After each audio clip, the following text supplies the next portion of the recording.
We begin the countdown to kickoff our featured game. We're joined by Clarksville head football coach Darren Bolin. Coach, our team 6-4, a postseason team a season to go. Let's talk about first off, who's back for the Indians?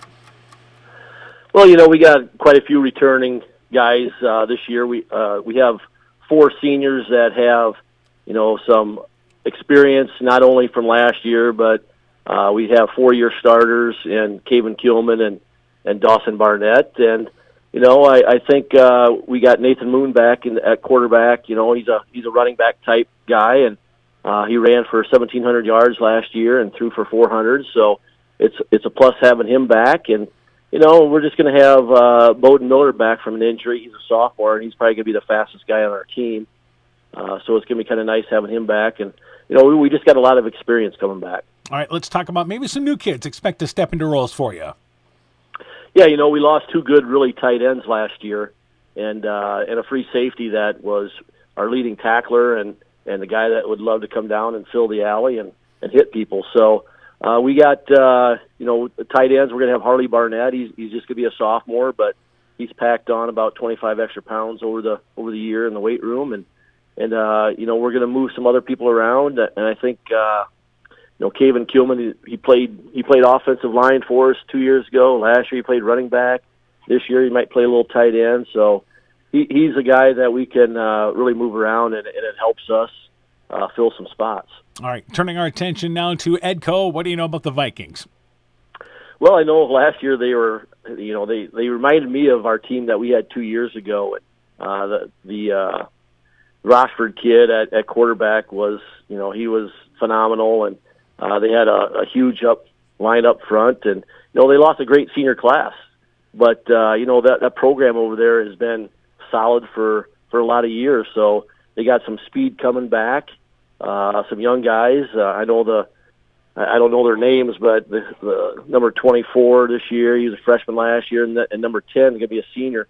Looking at their track stats, they're pretty fast. So we got to be able to match that and contain them, and hopefully we can just control the trenches so that we can focus on, their speed and slow them down. All right, some of the other keys in the ballgame for your team. What else do you want to see? Well, we got to, like I said, we got to be able to win the trenches. Our line's got to dominate, because, we like to run the ball, and we don't shy away from that. And we just got to be able to establish the run and do what we like to do. All right, Coach, good luck to you in the ballgame. We look forward to talking to you afterwards. All right. Sounds great. Thank you. You betcha. Clarksville football coach Darren Bolin and his Indian program. Countdown to kickoff continues after this. Epic Wear. Get personalized clothing for your school, your team, family, friends, business, or any event.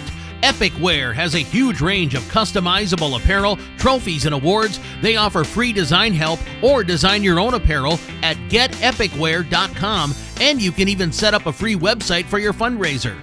Epic Wear, walk on. Call 563-568-2301 to place your order today. Are high bank fees draining your wallet? It's time for a change. At People's State Bank, they believe in low fees that put you first. Tired of being charged for using your debit card, sneaky paper statement fees, or monthly maintenance fees? With People's State Bank's People's Checking Account, those fees are a thing of the past. Worried about ATM fees? At People's State Bank, they reimburse you for up to 3 ATM fees per month. They work hard to keep your money where it belongs, in your pocket. Make the switch to People's State Bank today. Visit a branch near you or peoplesfinancial.com. Member FDIC. Scooter's Coffee in Manchester offers a variety of coffees, smoothies, blenders, and breakfast food products served all day long. Scooter's Coffee offers fast and friendly service, too. In a hurry? Use the Scooter's Coffee app to order, pay, and earn rewards. Simply stop at the drive-thru window and pick up your order. Scooter's Coffee is open Monday through Saturday, 5:30 a.m. till 8 p.m. and Sunday, 6 a.m. till 8 p.m. We look forward to seeing you at Scooter's Coffee in Manchester. Life is better with American Family Insurance because our agents provide specialized local expertise to help you get the right coverage at the right price. We understand that farming is at the heart of what you do, and we want to help protect what you've worked so hard for. Let's build the policy your farm deserves. Contact Julie Depke, agent at 205 South Main Street in Elkader, or call 563-245-2366. American Family Mutual Insurance Company, SI, and its operating companies, 6000 American Parkway, Madison, Wisconsin. Northern Country Co-op and Via Field are now Nexus Cooperative, your full-service ag partner supplying all your agronomy, energy, feed, grain, and lumber needs. Our highly knowledgeable and experienced team utilizes the latest technology in feed manufacturing, agronomy services, precision ag, plant and animal nutrition, energy products, and grain marketing to keep our customers ahead of the rest. Stop in today at any of our 26 locations across northern Iowa and southern Minnesota, or visit us online at nexus.coop. It's back to school time and the fall sports season is underway. Hi, this is Dr. Jessica Wilkie of Family Dentistry Associates of Monona. We have lots to celebrate over here with the excitement of back to school and the recent wedding of our doctors Chase and Daphne Bruner. Dr. Mark Foey and myself would like to extend them congratulations and wish all our area students and athletes good luck this fall. We welcome new patients and look forward to seeing you at your next dental appointment. Edco Football is brought to you in part by Farmers Savings Bank of Colesburg, Elkport Garber, Strawberry Point, Arlington, Elgin, and Wadena, member FDIC, Clayton County Recycling in Monona, Myers Auto Service in Monona, TJ's Pizza in Monona and Claremont, LTI & Sons Water Conditioning, your Connecticut dealer in Postville, Meyer Collision and Service Center in Guttenberg and Elkader, Dean Family Chiropractic in Claremont, Thompson Construction and Monona Overhead Door, Growl Logs and Lumber in Elkader, Timber is a Crop, Harvest Wisely, and by St. Olaf Ag Sales and Service. We continue the countdown to kick off our featured game. We're joined by Edco football coach Alex Hanna. Coach, your team, a 10-win team a season ago. Different team this year, though, but still some good quality kids back. Let's talk about who's back first off for the Vikings. Yeah, Dan, we bring back a pretty solid core of skill position guys that have a lot of experience under their belt. We bring back both of our wide receivers and corners, Christopher Lang and Carter Batten. Bring back our running back from last year, Carson Ingalls. Landon Campbell played a lot of defense for us last year. And then we also bring back Jack Steger, who played linebacker. He's going to be our quarterback this year. So those guys right there would be our starting five that we brought back. So pretty good core, very skilled, very fast, very athletic. So we're excited to see them continue to grow. All right, let's talk about some newcomers you expect to step into new roles for you. Absolutely, yeah. This year we've been working with a lot of guys to step up and fill some roles. Obviously, we had a pretty solid line last year. We've kind of lost all three of our starters on the line. So we're bringing in some new linemen. They put a lot of work in the weight room this summer, so we're excited for their development. We're looking at Ben Pierschbacher playing center. We're looking at Keegan Stelkin and Brady Tyne are going to be playing the guards for us as well. So bringing those guys back. We also have some sophomores that are going to contribute as well. Jaden Miller is going to contribute for us. Connor Ball is going to contribute for us, and there's several other guys that we just need to step up. So we're going to see those guys as we go. All right, as we get to the season opener, let's talk about Clarksville. What do you know about them? Clarksville is kind of like we were last year. They're a big physical team, big boys. Quarterback's a stud. The Moon Kid, a very, very, very, very explosive runner. They don't have a ton of speed, so we have a little bit of an advantage there in space, I would say.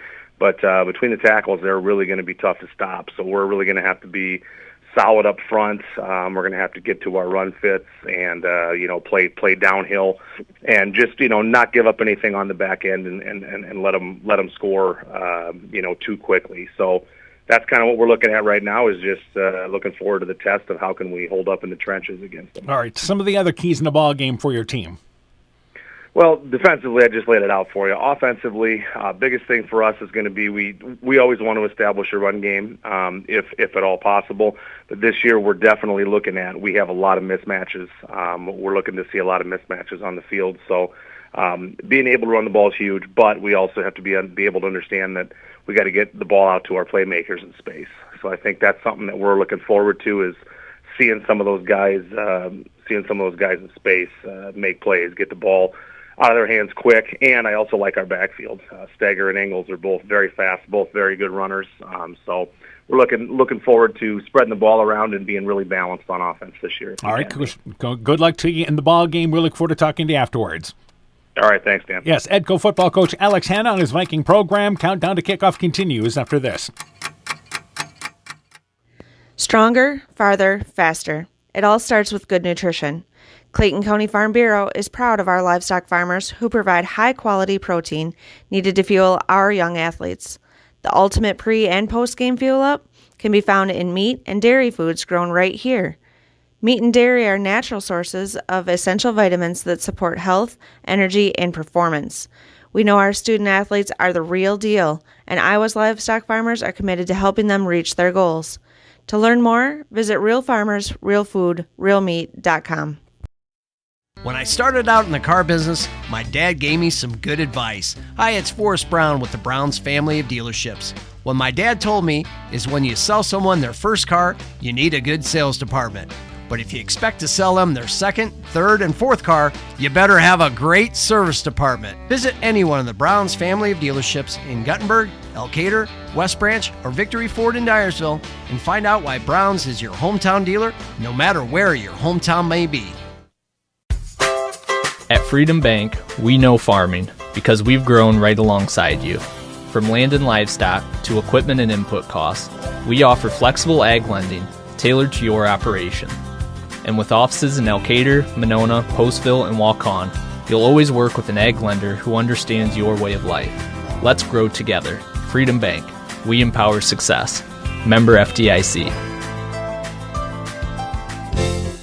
The Woodland Eye Clinic in Elkader and West Union are proud sponsors of high school sports. We are committed to bringing our patients the highest level of total eye care with detailed one-on-one attention. Our offices offer the newest technology and equipment with a professional team of experienced staff that is committed to you. Call us today for your next total eye care appointment. The Woodland Eye Clinic in Elkader and West Union supports all of our local athletes taking the field or court this season. This is Chris Holbert, General Manager of Hall Roberts Son Incorporated in Postville. We would like to wish the area student athletes both a safe and successful sports season. We have been a community-based company since 1864, servicing and supporting the area ag industry with products necessary for daily success. We look forward to continuing to serve and support both the ag industry and high school athletes in our surrounding communities. Thank you and good luck from the families at Hall Roberts Son. Looking for the best suppressors with seamless service? Interested in helping protect your hearing or have questions on the NFA process? Head to Stronghold Corp, your one-stop shop for premium suppressors and unbeatable expertise. Whether you're a seasoned shooter or first-time buyer, we can get the best brands and latest models to fit your needs. Enjoy hassle-free eForms electronic fingerprint processing with our state-of-the-art Cerberus live scan system. Contact us today by heading to stronghold-corp.com for more information. Stronghold Corp, where silence meets precision. The Brim Coffee House in Elkader is a proud sponsor of Central Elkader Sports. The Brim offers specialty coffees, a variety of baked goods and pastries, soups, salads, and sandwiches. Don't forget, we have The Brim apparel available in store. Check out our Facebook page to see our weekly specials of soups and salads. The Brim Coffee House is located in downtown historic Elkader at 110 West Bridge Street and in McGregor at 211 Main Street. Good evening, everybody. How you doing? Dan Barons, along with Coach Aaron Hammond. We welcome you to Community Dreams Field in Edgewood. It is another week number one matchup tonight on KCTN. The Edco Vikings take on the Clarksville Indians. We'll talk more about this matchup, but we are actually going to start out in a weather delay. Even though the sun tried to peek out here in Edgewood, there's been some storms moving across the area, and there's currently a stronger storm that is moving across the southern part of our area right now.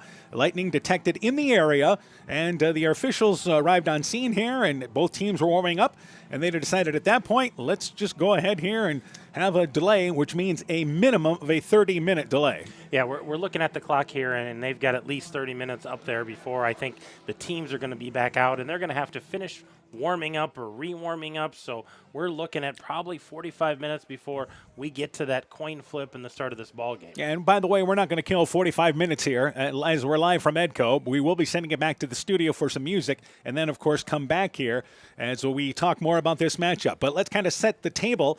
Clarksville 6-4 a season ago, a team that reached the postseason. Edco 10-1 a season ago. They reached the postseason as well, getting to the quarterfinals. First off, the Indians come into this ball game, and they have one of the more dynamic players in all of 8-man in Nathan Moon, the junior linebacker. He's a running and throwing threat.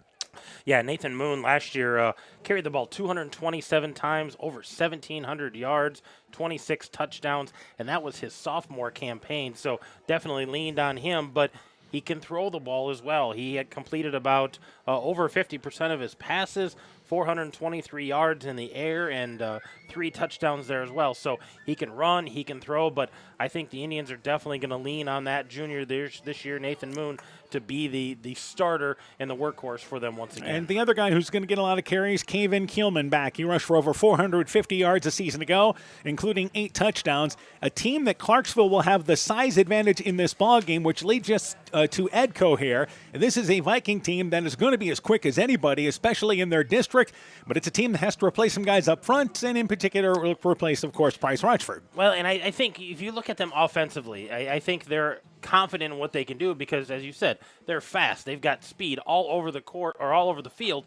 And if they can get to the corner, if they can get into that secondary, it's a foot race, and I think they're going to win that 9 times out of 10.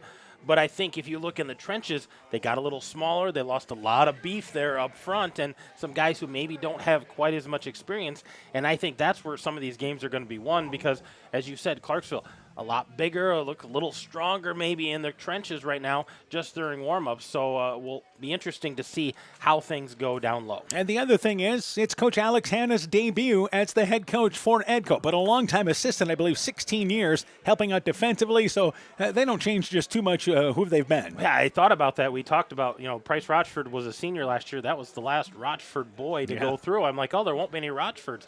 Well, there is. There's a couple of Rochfords assisting on the sideline. We've got Preston and Parker both helping out. So we still got Rochfords around, just none playing on the field, which is the first time in a long time. And it's great to see them helping out, contributing to the Edco program through the years. And the success they had under Coach James Rochford was just been outstanding, including last year's postseason run. So again, we are in a weather delay, probably 40, 45 minutes away from starting this ball game tonight here at Edgewood. We want to remind you we'll have updates on a number of games tonight. We're kind of we might be the late show tonight. We might be. Clayton Ridge and North Cedar are playing tonight. That is at North Cedar. Midland is at Postville tonight. Starmont hosting Maquoketa Valley, and North Fayette Valley is at Independence. We'll have updates on all of those games tonight here on KCTN FM 100. So what we'll do here is we'll take a commercial break, then we'll send it back to the studio. We'll play you today's best country music. Meanwhile, for those in the YouTube audience, hang out. We're not going to have any audio going on, but you can at least take a good look at the field, maybe take a look at the sky as it's clearing off in the distance. Beautiful field. So our YouTube audience, we ask to just kind of hang on until we pick up this ball game as we get ready for kickoff. So again, a weather delay here in Edgewood as we get ready for an exciting 8-man opener tonight with Clarksville and Edco. We'll send it back to the studio after this. Hey sports fans, take a time out and call Garms & Gifford Insurance Agency. Whether you need auto, home, farm, health, crop, or business insurance, Garms & Gifford Insurance Agency and Grinnell Mutual has you covered. You'll receive quality protection, expert advice, and local friendly service. Owners Brian Bugenhagen and Michael Beck, along with their staff, look forward to serving all your insurance needs. Call them today for a free competitive quote. Garms & Gifford Insurance Agency in Elkader, your trusted choice agency. Boisier Lumber Company in Guttenberg and Elkader, your do-it-best rental center, handles Midland garage doors for residential, commercial, and agricultural needs. Midland Steel garage doors provide the best all-around value when appearance, security, durability, and low maintenance are desired. Boisier Lumber and Midland Doors take pride in providing their customers with top-quality products and superb customer service. Contact Boisier Lumber in Guttenberg and Elkader, your do-it-best rental center for Midland overhead doors sales and service.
At Top Gun Customs, we know that cars are complicated. We can handle all the complex new features of any vehicle, foreign or domestic.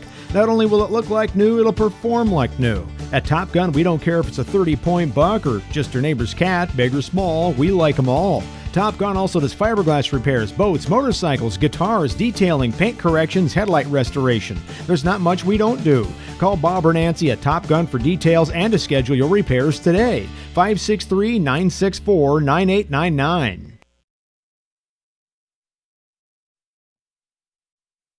Good evening once again, everybody. How you doing yet? Welcome back to Edgewood. We're 12 minutes away from the start of our ball game tonight here on KCTN FM 100 with the Edco Vikings once again taking on the Clarksville Indians in our season opener tonight. We've received word that Clayton Ridge and North Cedar, they are also in a weather delay there as well. Clayton Ridge again on the road for that ball game. So let's get into the matchup now as we're back here as Clarksville comes in, as we mentioned, 6-4 a season ago. Edco comes in with a record of 10-1 a season ago. Both teams in the postseason.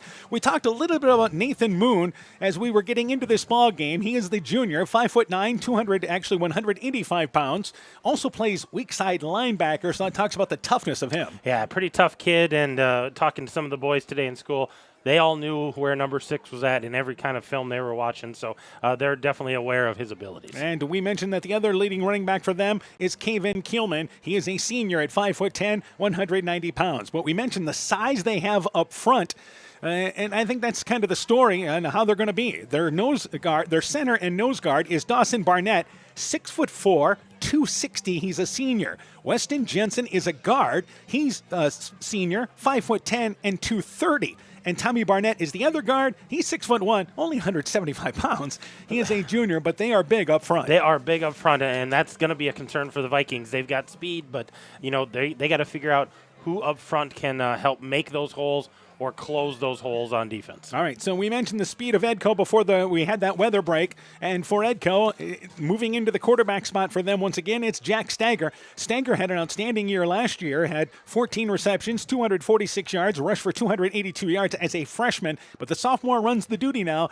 Use his quickness to their advantage. Yeah, he can throw it around. He's got an arm on him, able to throw the ball. But I think we're going to see a lot of Carson Ingalls in the backfield.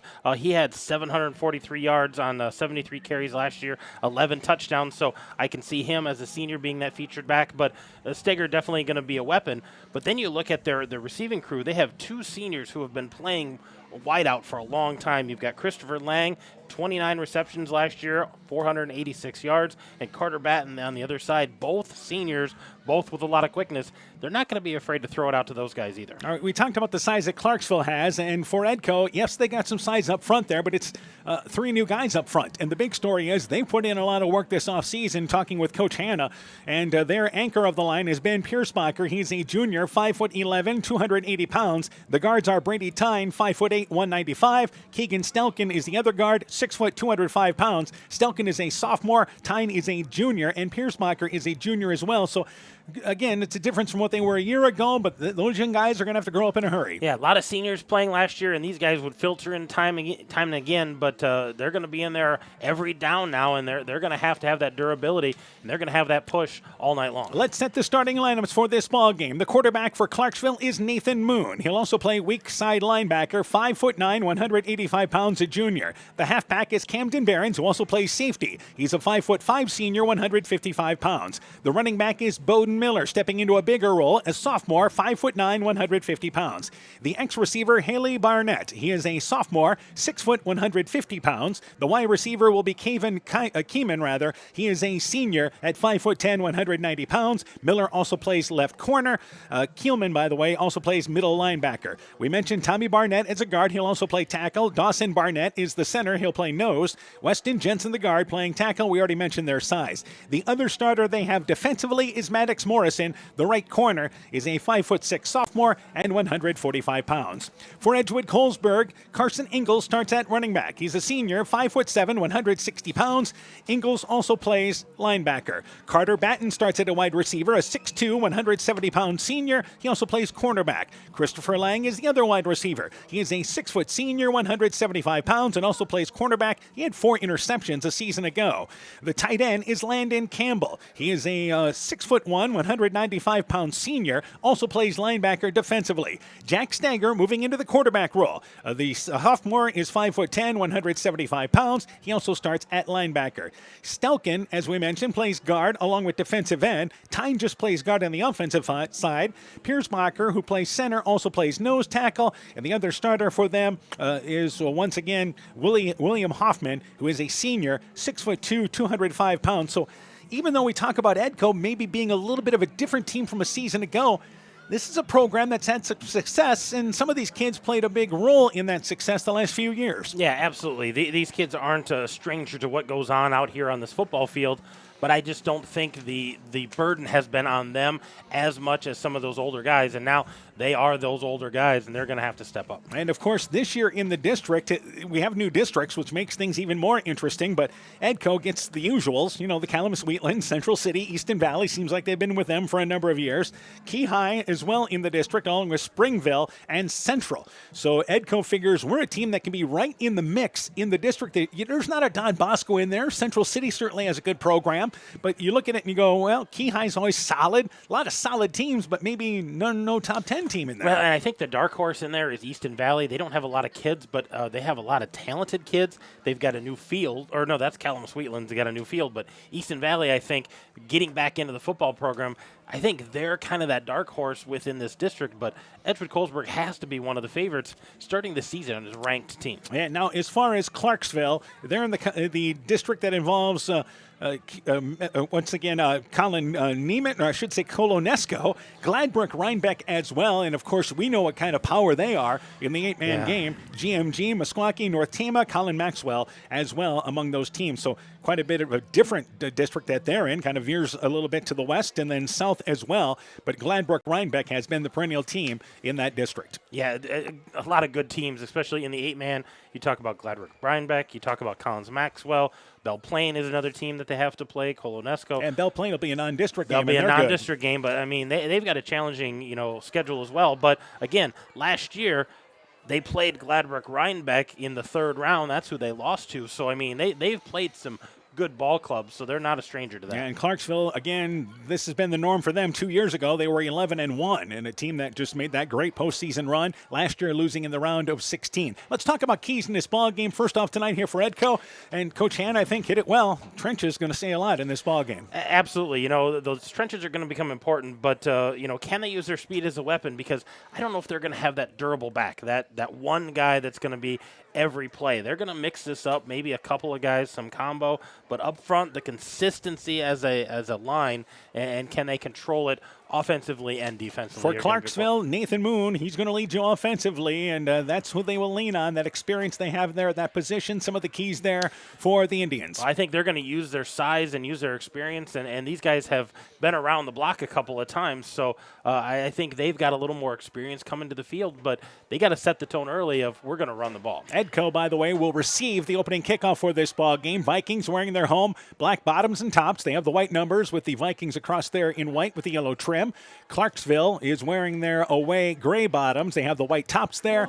And Indians across the front with the maroon numbers. They wear the maroon helmet with their logo on the side. Indians, once again, Vikings have their Viking logo on the side of their helmet. We'll take a break here. When we return, we'll be back with the opening kickoff. It's going to be Edgewood-Colesburg and Clarksville. You've been listening to the Countdown to Kickoff from KCTN Sports. Hi, this is Tara Fink, psychiatric mental health nurse practitioner. Helping people, bottom line, is the biggest reason I chose a career in mental health. During my own struggles, it was difficult to find good support in this area. Therefore, I vowed to come back home to help meet the great need for mental health care in Northeast Iowa. I'm available for consultations at both the Walk-On and Postville Clinic locations, offering assessment, diagnosis, and medication management for all mental illnesses. Exceptional caring people, Veterans Memorial. All right, false start, by the way. They're doing the starting lineup for Edco in this ball game along with Clarksville. And they told us they were going to start the national anthem at 5 o'clock. All right, 5 minutes left on the mark there on the game clock, but they're doing the starters for both these teams in this ball game tonight. All right, so let's talk a little bit. We got a few minutes here to kill. We've tried to kill as much time as we could here. But a big ball game, I think, early for both these teams here. This is a great non-district matchup. This isn't a pushover matchup for either team. No, I think this is a good non-district. It's going to challenge both of these teams, figure out what they can do, what they can't do. It's going to be a little different tonight because we did have a downpour rain, and we had a cell go through. So field is in great shape, but you wonder if footing's going to be, what they want it to be. Is Edco going to be able to throw the ball like they want to kind of keep them off balance? Or are they going to be more of a run and pass mixture offense? A lot of heavy run last year. So just going to be interesting how these two teams approach this game. All right, we'll have an update on a number of games tonight. We wanted to pass that along before we get started. Clayton Ridge at North Cedar. Again, that's in a weather delay. Midland is at Postville tonight. Straumont hosting Maquoketa Valley. North Fayette Valley is at Independence. We talked about this last night as we got ready for the opener there with Central's ball game, their win over West Central last night. But we've got a lot of teams here in the area have to kind of reprove themselves once again. Edgewood, Colesburg, North Fayette Valley, those two teams. Yeah, and MFL Marmac added there. Yeah, all those teams, we're just kind of curious how this is going to play out. And we'll have updates on the MFL Marmac Crestwood game tonight as well, we should point out. Yeah, it's just curious which teams are going to kind of reload and which teams are kind of maybe going through a rebuilding phase and retooling and trying to change some things up. So it's going to be curious, especially early on. That North Fayette Valley Independence game is a huge opening game for those two. MFL Marmac and Crestwood, that's a big game for both of those teams. Even Postville Midland, that's a good challenge for both of those teams. So, and Maquoketa Valley going to Starmont, that's a huge ball game as well. The Mac Valley team ranked among the best in Class A. We'll take a break, we promise you. Kickoff coming up here from Edgewood after this. Inspiring changes to a happier, healthier you is what we do at Clayton Drug. We are committed to helping you achieve the highest quality of life possible. We are a full-service pharmacy offering services such as med packing to your home or mail delivery and online prescription refill. We also offer a cash pricing program on name brand and generic prescriptions. Call 563-245-2530 to find out more. Clayton Drug, connecting the communities of Elkader, Strawberry Point, and Sumner to serve us all in between. Hi, this is Cody from Torkelson Motors in Elgin and Waukon. At Torkelson Motors, we believe that student involvement in activities is a great way to help grow our communities, and we are proud to help sponsor this game for your enjoyment. We've been serving Northeast Iowa since 1926 and appreciate the business that our customers have given us and the support they provide to our area schools and communities. So the next time you are in need of a new or used vehicle or a repair, stop into Torkelson Motors. We've been selling cars the old-fashioned way with a friendly smile and a handshake right here next door in Elgin and Waukon. Being good at life means getting your finances together so you can focus on the moments that matter most. With over 175 years of expertise, New York Life Insurance Company provides you with benefits you can enjoy while you're, living. So give your local agents, Andrew Reimer or Troy Springer in Guttenberg, a call. You can reach Andy or Troy at 563-252-2471. That's 563-252-2471. They can help you and your family be good at life. Welcome back to Edgewood. Again, our season opener tonight here on KCTN with Clarksville and Edco. This is a matchup we certainly have been looking forward to. Week number 1 of the high school football season. Thursday and Friday night games for us. Next week, Thursday and Friday games once again. We'll bring you the Central matchup with Central City. That will be the district opener for both of those teams. And we'll have Clayton Ridge hosting MFL Marmac, and that will be next Friday night. So great to have these ball games back-to-back nights. We don't mind that, believe it or not. We had an entertaining game last night anyway. Diving in both feet. We're going to get a lot of football here to start the season, and we're glad we can bring it to the people up here in Northeast Iowa.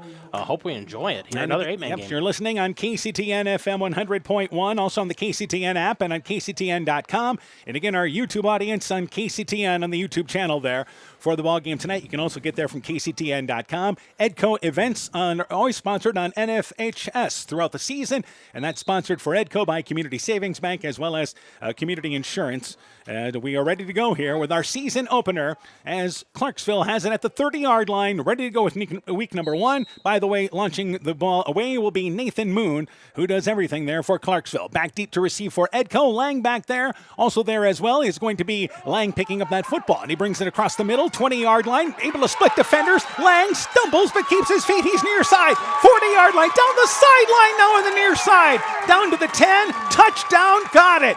What a start for Edco. A 63-yard kickoff return there by Christopher Lang.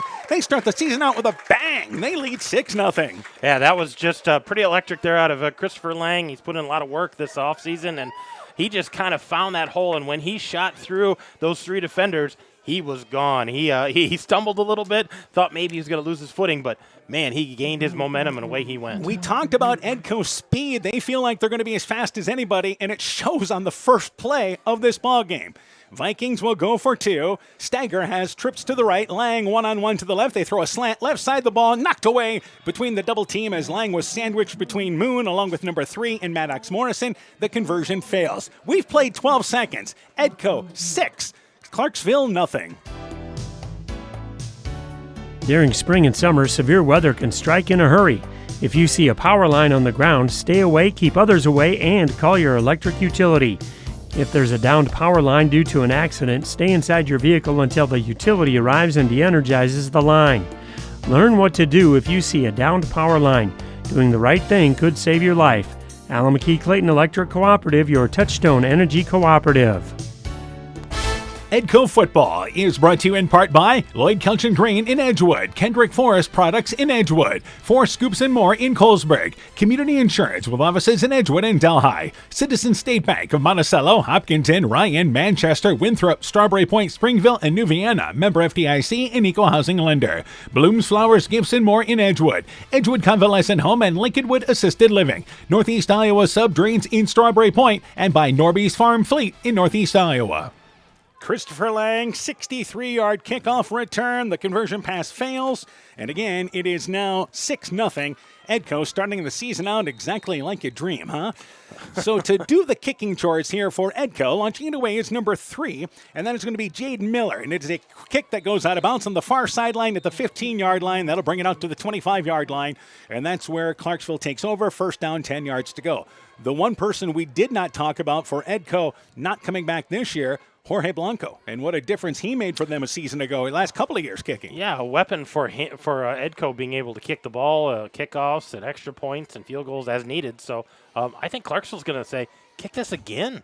Well, there you want that's exactly what they're going to do. So they'll push him back 5 yards to the 25-yard line. Deep to return for Clarksville is going to be number 26 in Bowden Miller. So Miller is a sophomore back to receive, and let's see how they answer the Lang kickoff return. Not a bad crowd tonight. Clarksville, a ways to go, but they've got people along their sidelines. Everybody was kind of staying under the shelter for a while there as we had that lightning delay, but we'll try again. So Miller to launch it away, or Miller, I should say, back to receive, and this kick is squibbed there by Jaden Miller, and it's picked up left side by, once again, Bowden Miller. Miller brings it to the middle of the field, across the 25-yard line, out to the 26-yard line. First down, 10 yards to go. He's tackled there by Carson Ingalls.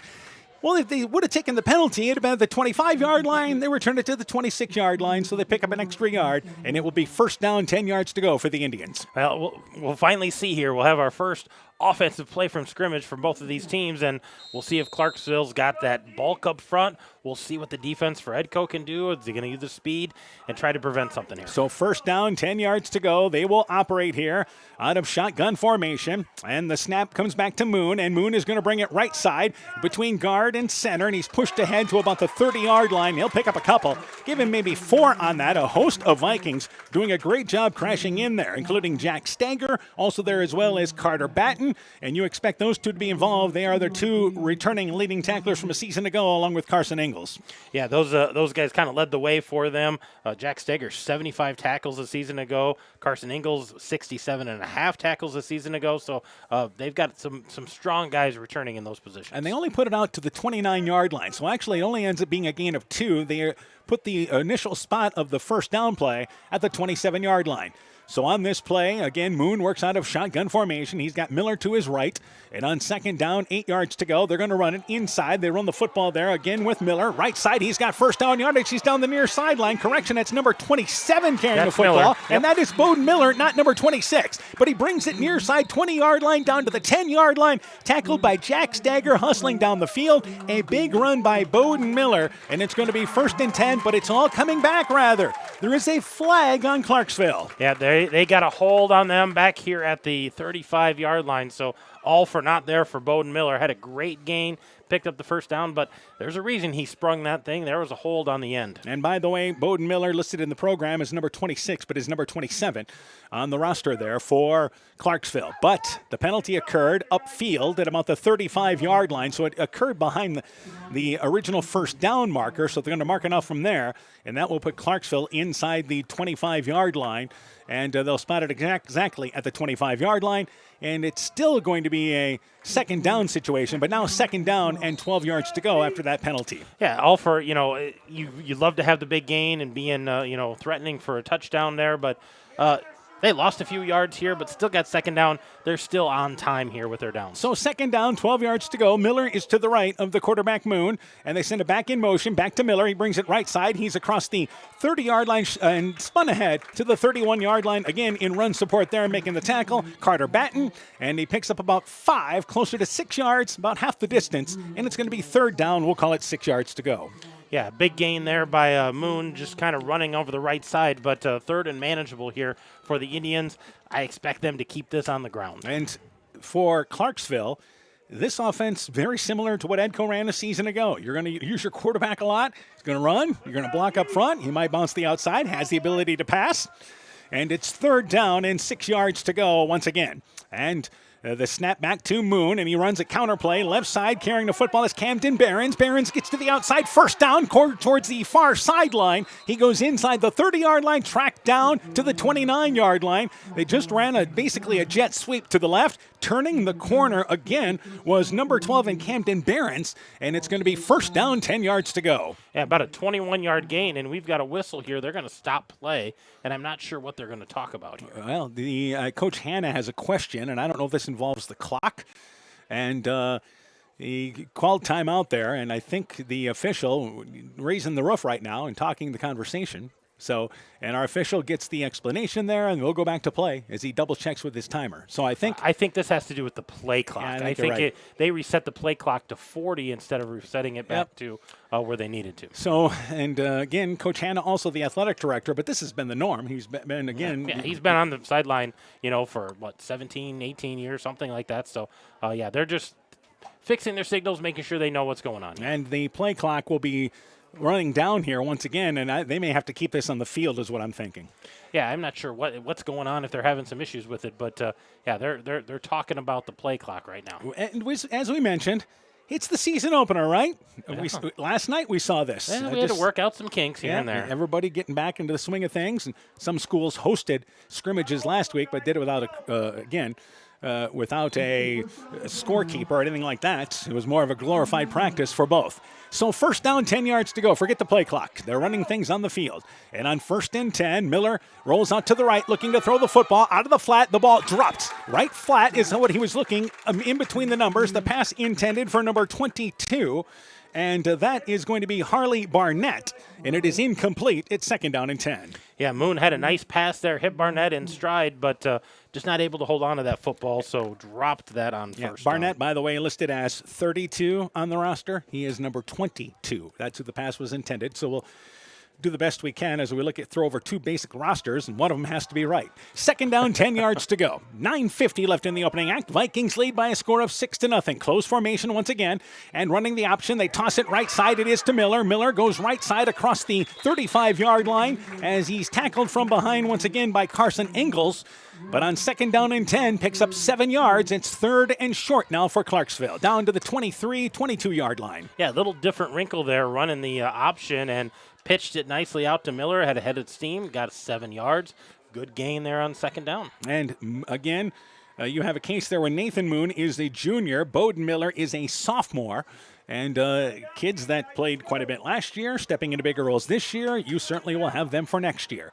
So third down, 3 yards to go. They operate from the right hash mark. Miller is to the right of the quarterback, Moon. There's the snap, and Moon's going to bring it right up the middle. It goes inside the 20-yard line. He's got first down, and they push things ahead to the 15-yard line. Tackled by number 44 in William Hoffman, but a good gain on third and short. That moves the chains for Clarksville. They leaned on that beef up front. They did. That was a nice blocking up front, a good scheme, and allow Moon to get to that second wave of tacklers and able to fall forward with that, easily picking up that first down. And we see that now the clock is started. Our head official there was reminding them to start the clock, so continues to take us a little bit to get back into the sync of things.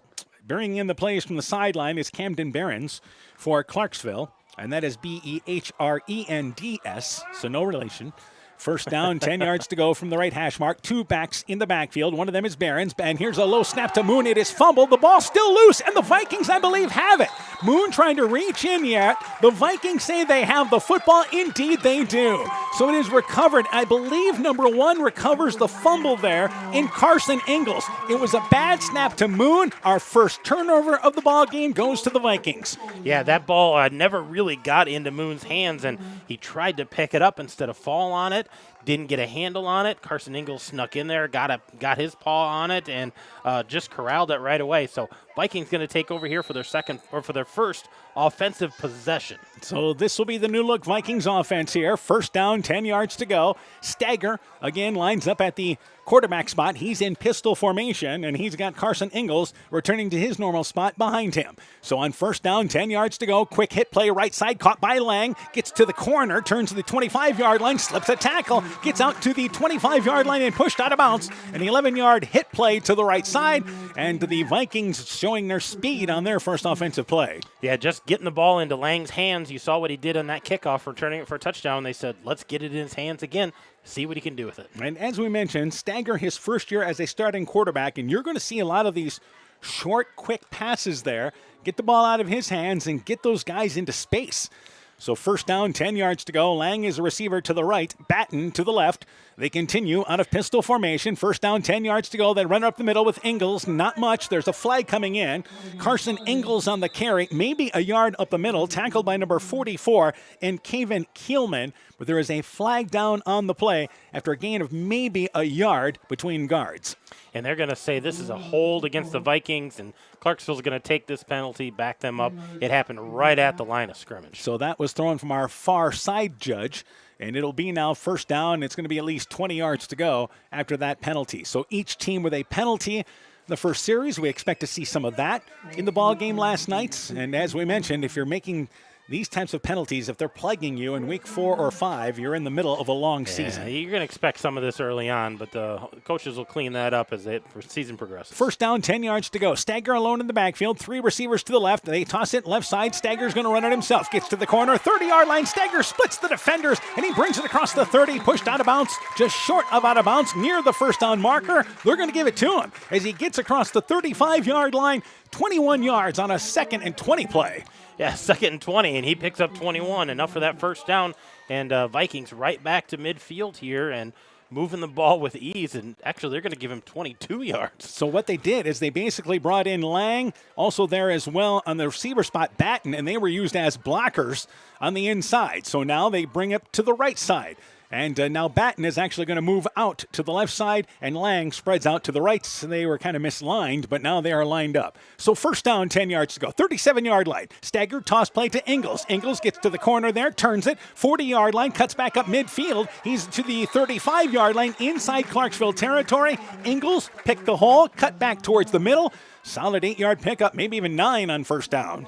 Yeah, just a simple toss play there to get him the ball quickly, and great blocking downfield. They had Landon Campbell in motion. He was blocking downfield. They had Lang on that side blocking, and a good push up front to give him that initial wave of getting through the defenders. So it's going to be 2nd down and short. We have played 5 minutes in our opening quarter. Vikings lead by a score of 6-0 as they scored on the opening kickoff on a return from Christopher Lang. Receivers split left and right now here. Stagger continues to run out of pistol. And on 2nd down, a long count. He hands it off to Ingalls, who goes left side, and maybe a couple of yards, fumbles the football, and it's picked up by, once again, Clarksville. The ball squirted out on Ingalls, and after the Vikings picked up a turnover, they were able to move inside Clarksville territory, but they give it back, recovered by number 27 in Bowden Miller, and it's 1st and 10 for Clarksville. Yeah, just a hard hit there. Ingalls hitting the line hard, and the defender came up and met him right there, put an arm or a helmet right on that ball, and it squirted out right away. Clarksville able to recover that,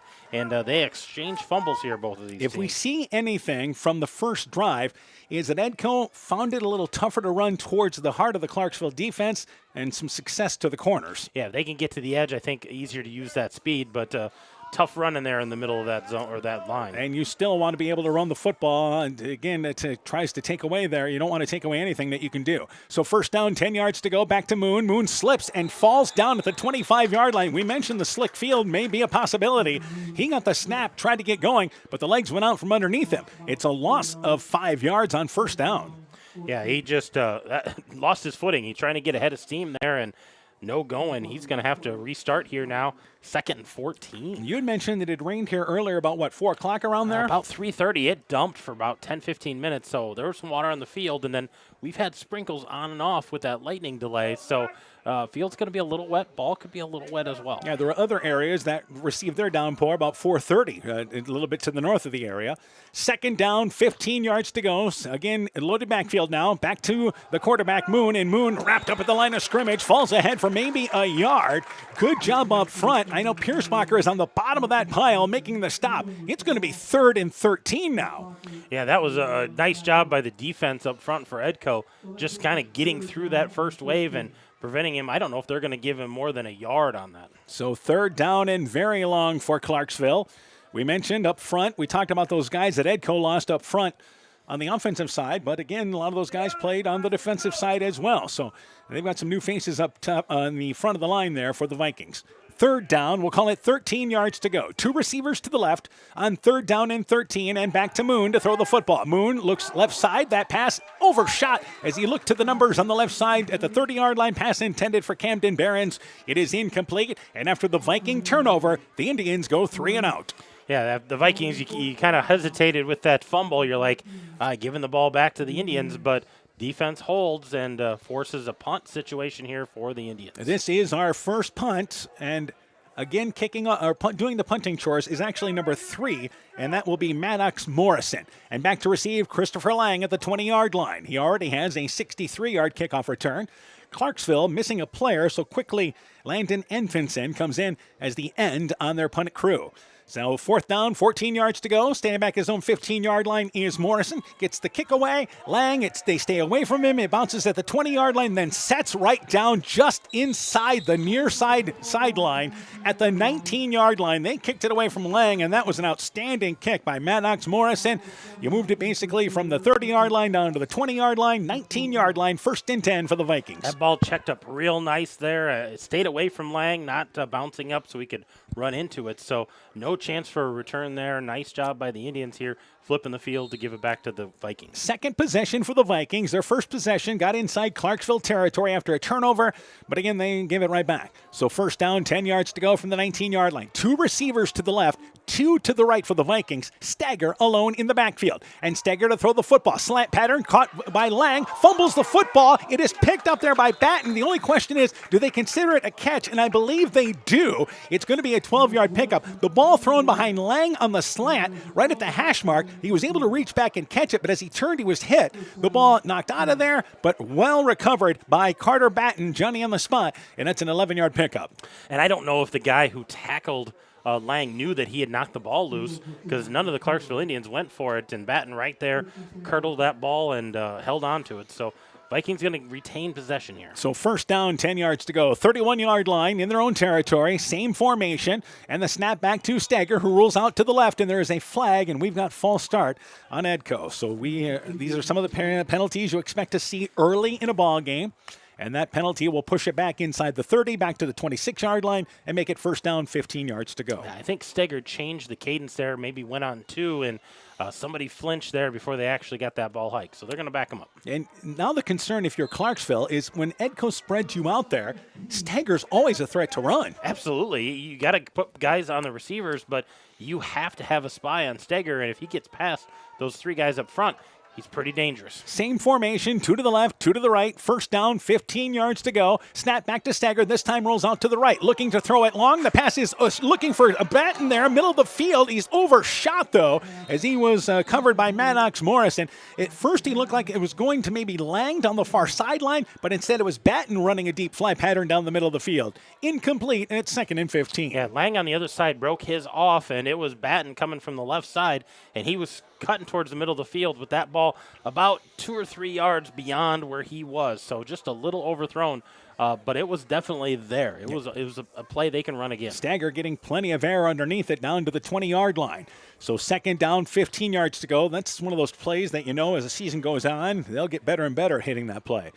So second down and long. They continue with the spread formation. Stagger gets the snap, rolling out to the left this time. Look to throw it towards the sideline, wide open, and it is caught by Jaden Miller. Miller brings it near side, 30-yard line, slips a tackle at the 20. He's outside the numbers, down to the 12-yard line. He was left wide open. They had 2 receivers to the left. The inside receiver worked towards the middle of the field, and just rolling near side was Jaden Miller. He had a total of 1 catch a season ago. His first catch this season is a big gain, and it's 1st and 10 for the Vikings to the 12. Yeah, that's going to go down as a 42-yard catch for Miller there, and a good pass by Stagger, but another great run by Jaden Miller. So first down, 10 yards to go. It was 2nd and 15 when they converted on that long play. 3 lined up to the right this time. Lang is alone to the left. And on first down, 10 yards to go. Stagger rolls out to the right. He's going to keep it, trying to get around right end. He does. 10, 5, coast in to the right pylon, and he's in for the score. So booting it to the right was the quarterback, Jack Stagger. And the Vikings use their second drive and score an impressive drive. They now lead 12-0. Yeah, a 12-yard run there for Jack Stagger, and after he made that end miss, he had pretty clear sailing, goes in untouched, so a touchdown there for the Vikings. Now they want to look to convert this 2-point conversion. They didn't get the first time. They want to get this one the second time. And last year, of course, they were really good on conversions throughout the season at over 50%. So here's your 2-point conversion. Empty backfield, same formation they had on the touchdown run, and they do the same thing. Stagger cannot get to the corner, but cuts back towards the middle of the field and strolls in for the conversion. 3:48 left in the opening act. 14-0. Edco in the lead. Let's take this break. When making up a to-do list, don't forget to include servicing your car at Edie's AC Delco Service Center in Garnavillo. Your car should have the best care, and Edie's will make sure of it. Stop in or call 964-2186 to make an appointment. Tires worn out? Well, Edie's can replace them. Need a tow? Call Edie's at 964-2186. Kay, Lynn, and Todd invite you to stop by and fill your car's tank with fuel at Edie's AC Delco Service Center in Garnavillo. Edie's open 7 a.m. Mondays through Saturdays. Alpine Communications believes connected communities become thriving communities. We are the local telephone company that became a 21st century communications provider. Alpine provides internet, television, cellular, security, and telephone too. We promise personal, timely, reliable service from people who live here. When you choose us, we all thrive. Connect with Alpine Communications today. Click alpinecom.net or call 563-245-4000. Jack Stagger, 14-yard touchdown run. Stagger runs for the conversion. It's a 12-yard run officially, and it is now 14-0. Edco in the lead here. And to launch it away will be Jaden Miller. Back to receive is going to be, once again, Bowden Miller for Clarksville. So Miller to Miller, and that ball sails over the head of Bowden Miller, bounces at the 5-yard line, goes into the end zone. It is an automatic touchback, and they'll bring it out to the 15-yard line. First down, 10 yards to go. Those who may not be familiar with the 8-man game, the fact that, again, we have a shorter field, 80 yards, not quite as wide as either. And on balls that go into the end zone on kicks, it's brought out to the 15-yard line and not the 20. Yeah, another nice kick there by Jaden Miller, getting it through the end zone. And we're going to start on the 15. So first down, 10 yards to go here. And Clarksville here, I believe, going to have to take a timeout in this situation. We've got officials talking here. I'm not sure what they're discussing, but just making sure they got the sticks set there on the sideline. We had a kink on the sticks. That was the problem there. There we go. So, and it's their first game of the year as well, right? So absolutely. First down, 10 yards to go. Clarksville trailing by a score of 14-0. And they are going to snap it back to Moon. Moon right side, maybe a yard, and that's about it. Second down, 9 yards to go. Vikings certainly controlling the line of scrimmage. Number 12 there in Landon Campbell. One of the linebackers made the stop. Second down and 8 yards to go. Yeah, just limiting his gains. He's still, falling forward, but they are meeting him at the line of scrimmage and doing a nice job shooting those gaps. All the linebackers getting through here. So that was going to be the question. Can Edco control the line of scrimmage in this ball game? But so far it has looked good, as Clarksville that time, Camden Barons lined up as basically a wingback and then moved over behind the center there as an extra blocker on the front of the line. So they're trying to, again, everybody within that box is what they're trying to do there and hope to break one through. Now they go pistol formation, and Moon is going to take the snap, hand it back to Miller. Miller hitting the backfield, will be driven back for a loss at the 11-yard line. Great pursuit by the Vikings. Jack Stager. Also there once again is Hoffman among the Vikings. It's 3rd down and 14 yards to go as they lose 6 yards on that. Yeah, that was a huge loss, and they just slow getting the handoff. First of all, Moon not getting it to Miller real clean, and then the defense shooting through those gaps, and great job to the guys up front who are occupying those offensive linemen and giving a chance for the linebackers to get through. So Clarksville fumbled it on their opening drive and were forced to punt their last drive, and they were forced into a 3rd and long situation. Same thing here. 3rd down, 14 yards to go, back to Miller, and they're going to run the football there with Miller. Miller left side across the 20. The Vikings will certainly allow that, I should say, as making the tackle is Ingalls. It was actually across the 15-yard line.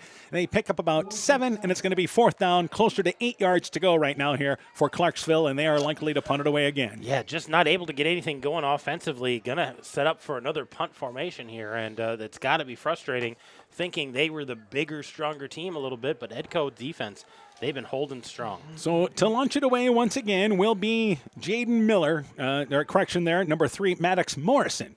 And the high snap, Morrison able to get it there. Back to receive is nobody for Edco. They're just going to bring everybody to the line of scrimmage. The ball bounces at the 30-yard line, goes inside the 20. It'll roll down to the 18-yard line and down there. We go from one 18-yard line to the other 18-yard line. And it's going to be 1st down and 10 yards to go. Not a bad punt at all. 44 yards, no return. And the Vikings leading 14-0. 1:32 to go in our first quarter. They have the possession once again. So what's your thinking there, Dan? Are they thinking they're not going to punt it to Lang, so let's just bring them up and force the issue?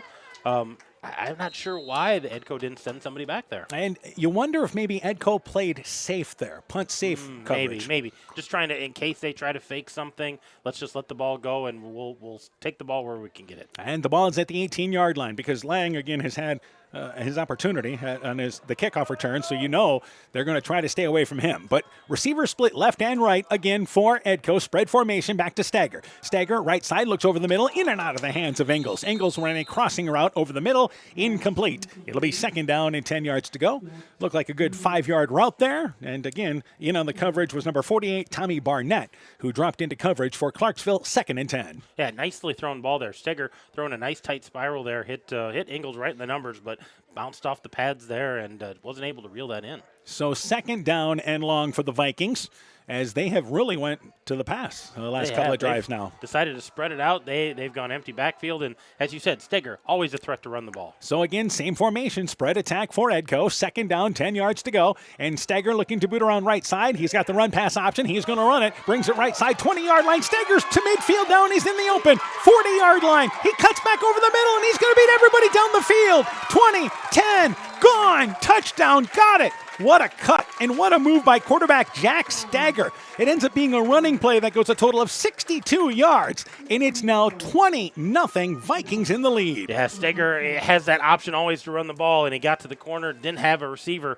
cuts it up, and made another second cut at about midfield to cut back to the other side of the field and goes untouched after that. Shows his quickness on the field. And Stager comes over to get the play on the sideline. He's got his hands on his hips and saying, can I catch my breath for a minute here?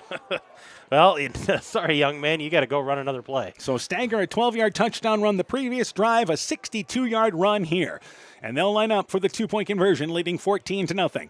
They line up with Lang, spread out as a receiver to the right.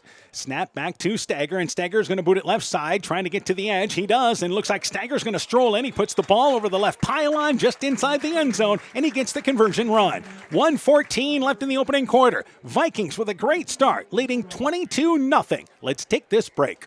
Strawberry Building Supply offers all your building materials for residential and commercial projects. Whether you're building from the ground up, remodeling your home, or a weekend project, we have the materials you'll need. We are an authorized Milwaukee dealer for all your Milwaukee tools. Strawberry Building Supply also has everything you'll need for your pets and livestock. Stop into Strawberry Building Supply today at 413 West Mission Street, Strawberry Point, or call 563-933-4579. Hey, Justin Birdnow here from Birdnow Chevrolet in Monona. I want to take a moment to wish all the local athletes good luck during their game. You have worked incredibly hard and it shows during each game. Myself and the entire Birdnow Chevrolet Monona team is wishing you all that you do your best and good luck. 1:14 left in the opening quarter. Jack Stagger, 62-yard run. He runs in for the conversion, and it is now 22-0 here in the first quarter. To launch it away once again will be Jaden Miller. Back to receive is Bowden Miller for Clarksville. And a good kick once again, but Miller's going to get a chance. That's Bowden, and he catches it 6-yard line, middle of the field, brings it to the 20-yard line. Then he's hit, and the leg's taken out from underneath him there on special teams, and making the play, number 44, William Hoffman again, this time on special teams. And it's a return to the 23-yard line, 17-yard return. First down, 10 yards to go for the Indians. Miller got blindsided there by Hoffman. He came out of nowhere and just uncleated him, got him to the ground. So a nice clean hit there by Hoffman to prevent any more gains. So now Clarksville, they need to answer here, down 22-0 in this opening quarter.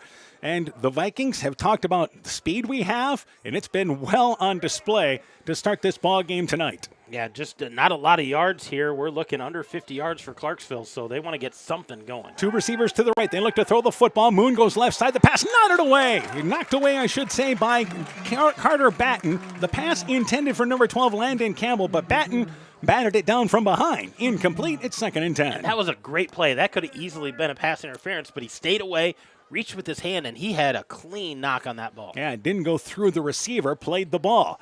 So 2nd down, 10 yards to go, and a long situation. If you're the Vikings, you're doing exactly what you want to do, is make Clarksville go to the pass a little bit more than they like to. Yeah, they did throw the ball last year for about 470 yards, but 5 touchdowns, but also 5 interceptions. So not as efficient with the pass last year as they were with the run. 2nd down, 10 yards to go from their own 23-yard line. And in this formation, they run it with Moon. Left side, slips off a tackle. He's to the 25-yard line, gets to the corner, 35-yard line, inside Edco territory, down the sideline and pushed out of bounds at the 32-yard line by Ingles. But that's what Moon can do. Breaking tackles, running so much bigger than what he looks, and it's 1st and 10 to the 33-yard line. Yeah, 24-yard gain there for Moon, and looked like maybe a busted play. Was looking to hand it off, nobody there. Takes it himself and goes 24 yards, so a great gain by him. We mentioned Moon's only 5'9", but 185 pounds, so he has the ability to break through, break a tackle there, and it's 1st down, 10 yards to go. The Indians, for the 2nd time in this ball game, inside Viking territory. They fumbled earlier. They run out of shotgun formation. Miller to the left, and they fake the handoff. Moon brings it left side, hit at the line of scrimmage, spins, maybe a yard. He runs into the arms of Ingles, who brings him down at the 31-yard line. And they pick up about 3 yards on 1st down, 2nd down, and still long for the Indians. Yeah, just he's a hard runner. He's going to be a load to bring down, and these Vikings are doing a nice job of wrapping him up and getting him to the ground. So 2nd down, we have our first football score to report. Midland leads Postville at the end of the first quarter, 7-2 in that ball game. So the Pirates' first points of the season come on a safety. Midland, returning to the 11-man game after playing 8-man the last several years, leads by a score of 7-2. Meanwhile, 2nd down, 7 yards to go. 2 guys in the backfield, along with, again, the quarterback Moon, and the snap there bobbled, but Moon picks it up out of the air, then tried to give it to Bowden Miller, and that play blowing up. Once it was batted up in the air, the Vikings able to crash through. They'll lose yardage on that, outside to the 34-yard line. It's going to be 3rd down and 11 yards to go as the first quarter comes to an end. Vikings a great start, leading 22-0 at the end of 1. You're listening to high school football from KCTN Sports. Central State Bank provides a complete line of lending services to help you get the best out of life. From home mortgages and equity loans to vehicle and personal loans. We have expert lending professionals who will work with you to provide options to address your needs. At Central State Bank, you won't deal with a branch or department. You'll deal with a banker who is dedicated to you. Central State Bank, member FDIC. Edco Football is brought to you in part by J&J Land Solutions in Edgewood, Elkader Chiropractic Center, Dr. Jamie Hammersland, Adverse Weather Insurance, Jim Furman of Volga, your independent crop insurance agent, Innovative Ag Services in Elkader, Monona, and Waukon, Gothenburg Municipal Hospital and Clinic. Check out career opportunities at GothenburgHospital.org. Furniture Showcase in Allwine, lighting showroom, flooring, furniture, and window treatments. And by Car Auto Group, online at KARAutogroup.com. 22-0, Edco in the lead as we begin the second quarter. It is Once again, the Indians on their second drive inside Edco territory. They're down to the 34-yard line. Another score to pass along is, again, Edco in control of this ball game right now, so the Indians with a must-answer drive here. It is Maquoketa Valley leading Starmont 6-0. That ball game is in the first quarter, and they are dealing with a weather delay there. Yeah, they started half an hour late because of the weather that came through Edgewood a little earlier than that. So they've only got their first quarter in, but that's an interesting ball game there. Maquoketa Valley visiting Starmont. Yeah, Maquoketa Valley, and that's the old Tri-Rivers Conference rivals getting together in football. Of course, they're still in the Tri-Rivers Conference and other sports, but they used to have a great football rivalry. Our first score from North Fayette Valley tonight, Independence has scored 8:34 left in the opening quarter, and Independence leads North Fayette Valley by a score of 8-0. We're also following Clayton Ridge and North Cedar. That ball game is in a weather delay, and MFL Marmac and Crestwood, as that ball game, I believe, started at 7:30. So we're getting ready to start the second quarter. Seems like that break was a little longer than what we're normally seeing. It was a little long. That's okay. But again, this is the first game of the season, and Clarksville trailing 22-0. We mentioned their second drive.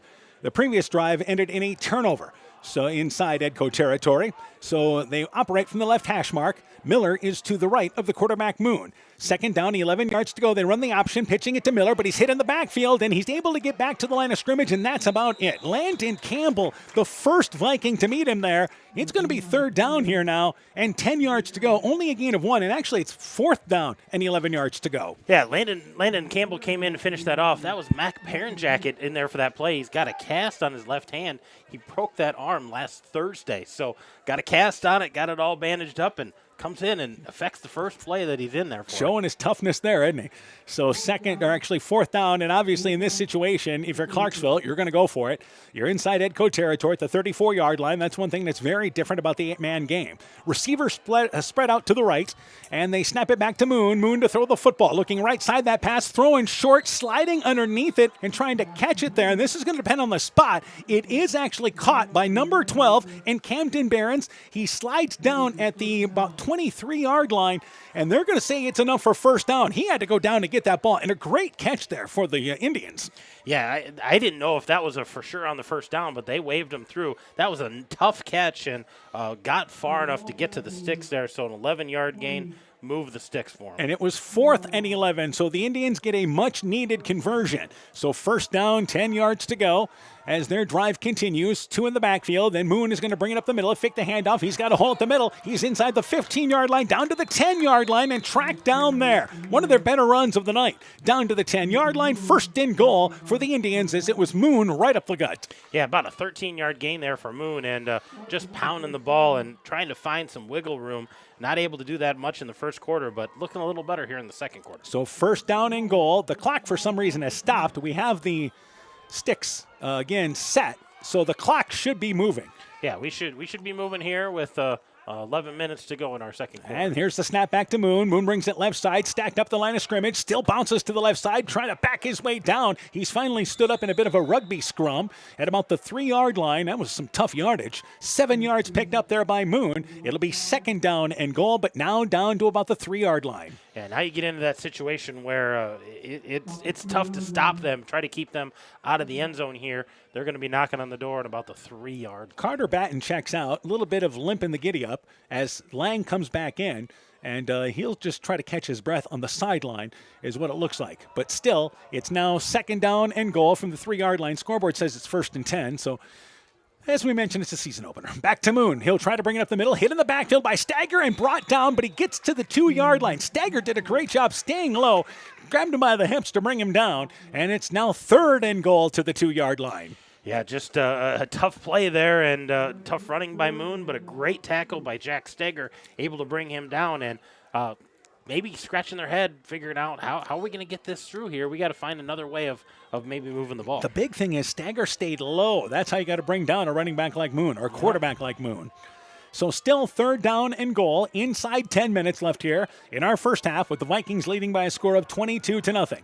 In the backfield, you've got Barons there on one side, and again, it is going to be 27 on the other side there in Miller. And it is again right side. They run the football there with Miller, and he's actually going to be hit. Correction, Moon kept it. He's going to be hit in the backfield and driven back outside the 5-yard line to near the 10-yard line as the Vikings bring run blitz, and it's a loss outside the 5-yard line for the Indians. Yeah, loss of about 4 yards, and Clarksville says we're going to take a timeout here and talk about this fourth down play. 9.5 to go here in our first half. A huge fourth down coming up again for the Indians after this. Edgewood Auto and Towing is an automotive repair shop, tire dealer, and 24/7 towing service. We offer full service work on all autos and semis. Our highly skilled mechanics provide quality workmanship and will get you back on the road in a timely manner. Check out our current tire rebates by calling 563-928-7333 or stopping into Edgewood Auto and Towing for complete terms and conditions. So Clarksville, with their best drive of the football game, they're down to the 6-yard line, but it is fourth down and goal here from the 6-yard line, and a good timeout taken here by Coach Bolin there for the Indians as they look to make sure they're on the same page on this fourth down play. Well, they got that ball down to the 10-yard line, so they had first and goal from the 10 and had a nice gain on the first down, nice gain on second down. Went backwards on third down, so they're sitting 4th and 6 here, and they really need to answer the Vikings here. Vikings would love to keep them out of that end zone. It was second down and goal from the 3-yard line, then third and goal from the 2. So here's your fourth down play for Clarksville as they converted a fourth down earlier on this drive. But this is from the 6-yard line, trailing by a score of 22-0. You just get the feeling the Indians, to stay in this ball game here, have to have a score here. Yeah, this is a good time for a score if they want to try to get back into it. Vikings want to keep him out of that end zone. Harley Barnett spread out as a receiver to the right. Moon brings it right side, throws the football, and it's intercepted by the Vikings in the end zone. It's intercepted there by Batten. Batten brings it right side, and this is going to be a pick 6. He's down to the 40, 30, 20, 10, near side, and gone. This is an 80-yard interception return by Carter Batten. And the Vikings come up huge, leading 28-0. The defense joins in. Yeah, and you can see that play developing really slow, and Moon rolling out and saw his defender, or the offender he wanted to get it to, and Batten stepped right in front of that. And after he caught it, he saw a lot of green grass, got to the corner, and he was gone. So we've seen the speed on special teams with the opening kickoff return for a touchdown. We've seen the speed with stagger 2 touchdown runs, including a 62-yarder. Now you've seen the speed on a defense as Carter Batten with an 80-yard interception return. Yeah, he caught that right on the goal line, and he just took off. And it was an impressive finish there. Vikings here looking to put the extra 2 points up. They run out of pistol formation, leading by a score of 28-0, and they'll send Batten in motion after that big run. And here is the toss play left side to Ingles. Ingles trying to get to the edge. He does, but he stops short of the goal line, fumbles the football anyway. He only got to the 1, a bit shaken up on that play, but it was stretched out well by Clarksville to the near side of the field, and the conversion fails. 9:14 left in the half. It's all Edco. 28-0. Let's take this break. Mom, yeah, put that on my to-do list. There is more and more on my to-do list every day. I can hardly keep up, and I have to make sure everyone is paid. But who has time for the bills? You know who can help with that? Who? Elkader Tax and Bookkeeping. They not only do taxes, but specialize in bookkeeping services as well. Has your to-do list gotten too long? Want help? Give Elkader Tax and Bookkeeping a call at 563-245-2154. NEAT is connecting more and more homes and businesses to reliable, fast broadband internet in Northeast Iowa. NEAT's fiber optic network has expanded and is now offering speeds up to 1 gig in and around Monona, Luena, St. Olaf, Farmersburg, Postville, and surrounding rural areas. NEAT Fiber provides high-quality internet, television, and telephone services at the speed of light. For more information on how to upgrade your speed and services, visit NEITEL.com or call today 877-638-2122. NEAT, connecting you now. Jaden Miller launches it away. Back to receive there is Bowden Miller. He brings it across the middle of the field, 20-yard line, stacked up there, and that's where the Indians will take over, trailing by a score of 28-0. Clarksville had their best drive of the football game at one point, had second and goal from the 3-yard line, but it is Carter Batten with an 80-yard interception return, and it's first down, 10 yards to go for Clarksville at their own 20-yard line after the kickoff. And I think Cooper Brown was in on that tackle there, one of the first guys to get to that point of attack, but a host of Vikings there just finishing things off and gang tackling. They are playing inspired football right now. Another update, Clayton Ridge has scored against North Cedar. They lead 7-0 with about 7 minutes left in the first quarter, but they have had their second lightning delay. So that just happened down there at North Cedar. Also, North Fayette Valley has scored and gotten a 2-point conversion with 4 minutes left in the first quarter. They lead Independence 8-7. Back to action here. Up the middle, it is the quarterback Moon, wrapped up by Landon Campbell. Right up the middle, they stayed on that left hash mark, only to the 22-yard line, and it's second down, 8 yards to go. the Indians have not had great yardage on first down plays.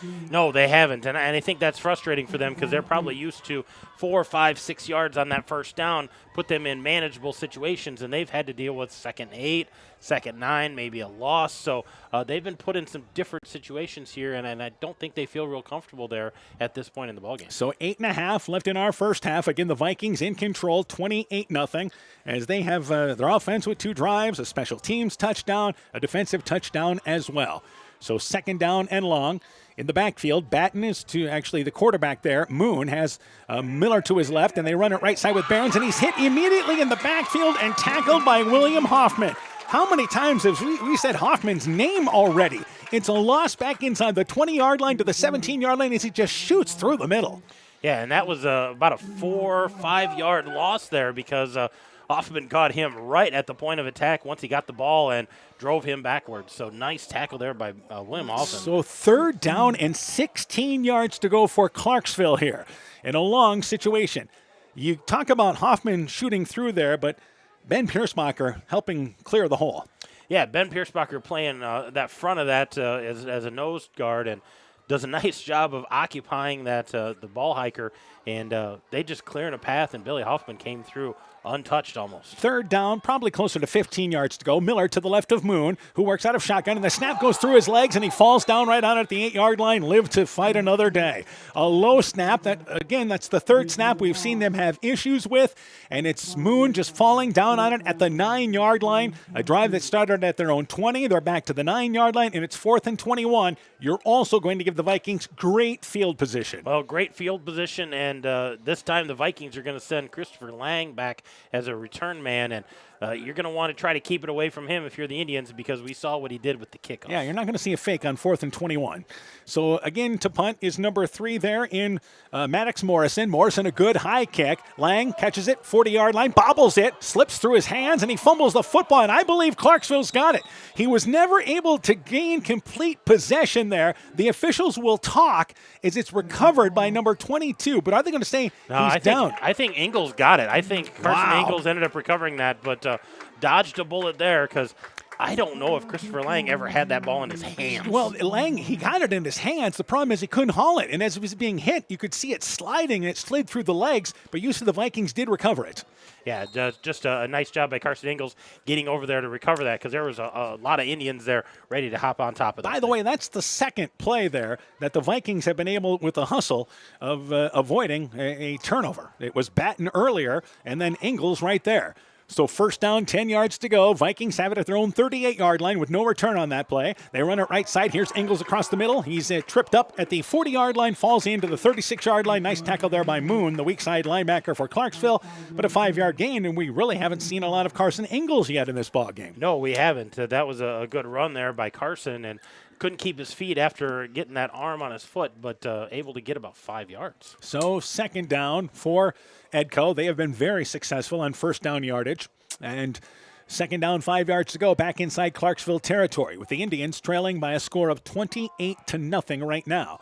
And on 2nd down, receiver split left and right. They're back to pistol as Stager gets the snap, and they're going to run it back with Ingles. Ingles slides through the middle, 35-yard line. They push ahead to the 30-yard line, tackled by number 44 in Kevin Kielman. But 1st down, picked up 6 yards on that, and the Vikings march exactly at the 30-yard line at midfield. Yeah, nice run there again by Ingles, able to pick it up, spun around, but falls forward again.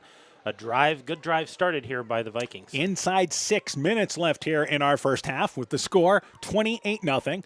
Stager goes to the sideline, get the plays, and that's been a common theme for Edco through the years. The quarterback gets the plays in most situations. Receiver split left and right. Once again, we've seen Ingles on back-to-back carries.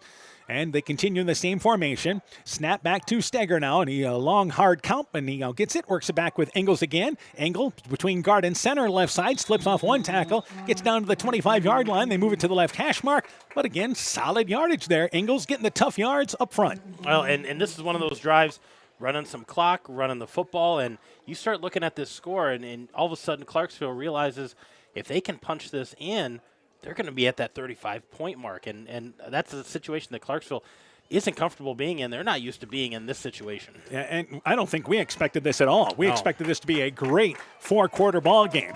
Second down, 6 yards to go. One thing about 8-man, though, you can score in a hurry. Same formation once again, second down and 6. And before this play gets going, I believe we have false start by Edco. So the Vikings, with a false start, they'll take that nice game that Ingles had back, and it's going to be second down now and 10 yards to go. We haven't been penalty plagued like we were in the second quarter of last night's ball game. No, but both teams, a couple of those pre-snap penalties we talk about early in the season. Yeah, you're going to have some of those miscues. Want to get them cleaned up as the season continues, but second and 11 here, it looks like, for the Vikings. So receiver split left and right once again. Vikings continuing that same formation. Stagger about 6 yards behind the line of scrimmage. He's got Ingles behind him, and now it is Clarksville wanting to take a timeout. Little unsure defensively. They'll use their second timeout. So we'll take this break with them. 4:50 left in the half. Again, our score, Vikings lead 28-0. Let's take this break. Epic Wear. Get personalized clothing for your school, your team, family, friends, business, or any event. Epic Wear has a huge range of customizable apparel, trophies, and awards. They offer free design help or design your own apparel at getepicwear.com, and you can even set up a free website for your fundraiser. Epic Wear, walk on. Call 563-568-2301 to place your order today. Edco Football is brought to you in part by Silver Edge Cooperative in Edgewood, Strawberry Point, and Delhi. Rivals Inc. Custom Gear, Screen Printing, Embroidery, and online shopping at rivalsinc.com. Bruins and James Insurance, your Canal Mutual agent in Monona. Bacon Concrete in Postville. Fisk Farm and Home in Monona, Cresco, and Decorah. The Lowena Savings Bank, member FDIC. Culligan Water Conditioning in Elkader. Nick's Excavating and Kane Construction in Farmersburg. And by T&K Cahoon, your Napa dealer in Monona. So after the timeout by Clarksville, they use their second timeout. Again, our score, 28-0, Vikings in the lead. And for Clarksville, we talked about the last drive needing to score to stay in this ball game, but this is a huge drive for them defensively, without a doubt. Yeah, defensively, they need to get a stop. Haven't been able to slow the Vikings down much in this ballgame. Second down, 11 yards to go. Vikings stay in pistol, and Stagger looking long down the far sideline. He's looking there, and wide open is going to be number 3, Jaden Miller. Nope. Correction, it's Carter Batten. Batten beats his man one-on-one, laid in perfectly by Stagger. Now they hit on a long touchdown play of 31 yards, and the Vikings now lead 34-0. They continue to roll. Yeah, that was a nice pass, and I think that was just those two knew exactly what was going to happen. Jack Stagger steps back, lofts it up there, and lets Carter Batten just outrun his defender. Remember when Stagger missed Batten earlier in the ball game on a deep pass over the middle? Yeah, again, you know they're going to get better at it, and they were pinpointed on that one. Yeah, that was a nice pitch and catch there, and an easy 6 points there on the pass play. So Edco leads 34-0. Here is a big conversion as Clarksville tries to keep it within 35. They run the football. It is carrying it right side. Going to be Stagger. He slips across the end and goes in for the conversion. 4:44 left in the half. Edco, impressive, leading 36-0. Let's take this time out. Show your school spirit with every swipe. People's State Bank offers debit cards featuring your local school's mascot. And now through September 30th, you can upgrade for 50% off. Even better, $5 from your card fee goes right back to your school. It's an easy way to support your team and look good doing it. Visit any People's State Bank location to upgrade your debit card today. Iowa sales tax may apply to fees and service charges. People's State Bank, member FDIC. Scooter's Coffee in Manchester offers a variety of coffees, smoothies, blenders, and breakfast food products served all day long. Scooter's Coffee offers fast and friendly service, too. In a hurry? Use the Scooter's Coffee app to order, pay, and earn rewards. Simply stop at the drive-thru window and pick up your order. Scooter's Coffee is open Monday through Saturday, 5:30 a.m. till 8 p.m. and Sunday, 6 a.m. till 8 p.m. We look forward to seeing you at Scooter's Coffee in Manchester. Here's the kickoff back, and it goes to, again, number 27 in Bowden Miller, who brings it right side of the 30-yard line, brings it down the far sideline, shoots through, and he's gone. Inside the 10, goes in for the score, touchdown, got it. What a kickoff return there by, once again, number 27, Bowden Miller. Give him 60 yards on that, and it is now 36-6. Again, the Indians needing a spark, and they just got it. Yeah, just Bowden Miller trying to get this team sparked and fired up, and has a nice return there, and just poor coverage there by the Vikings. You know, they had guys in the area, but Miller able to bounce that to the outside. turned on his jets and got away from all the defenders. Jaden Miller launched it away there for the Vikings, and now the conversion for Clarksville. Again, our clock will continue to move, although we've got a conversion, so it won't move here, but Clarksville's going to have to get back within 25 to stop the clock. Meanwhile, they go for two, left side, wide open, and the pass overshot for Caven Keelman on the left side of the end zone as tried to dump it over the middle there. They looked actually right side, and stepping up in the pocket was Moon, but the pass incomplete. The conversion fails. 4:33 left in the half. It's 36-6. The Vikings continue to lead. Back with more after this. During May Beef Month, we salute the beef farmers and all they do through the year to produce healthy, nutritious meat. Stop in to evaluate your operation and make sure your insurance fits into your personal and farm business goals.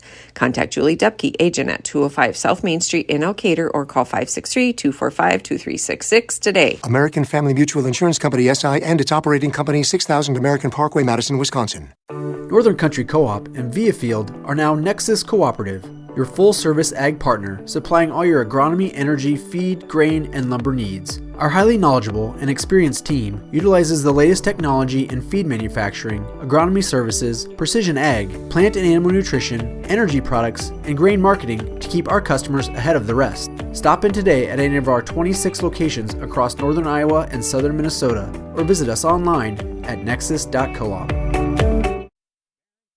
Barons launches it away, and it's a squib kick, but it goes across the 35-yard line. The Vikings have 4 players jump on it right there, including number 18, and that is a correction there. Was that Carter Knipper? Number 16? That was number 16, yep. Carter Knipper. Yep. That's a tough number to see, 16 or 18.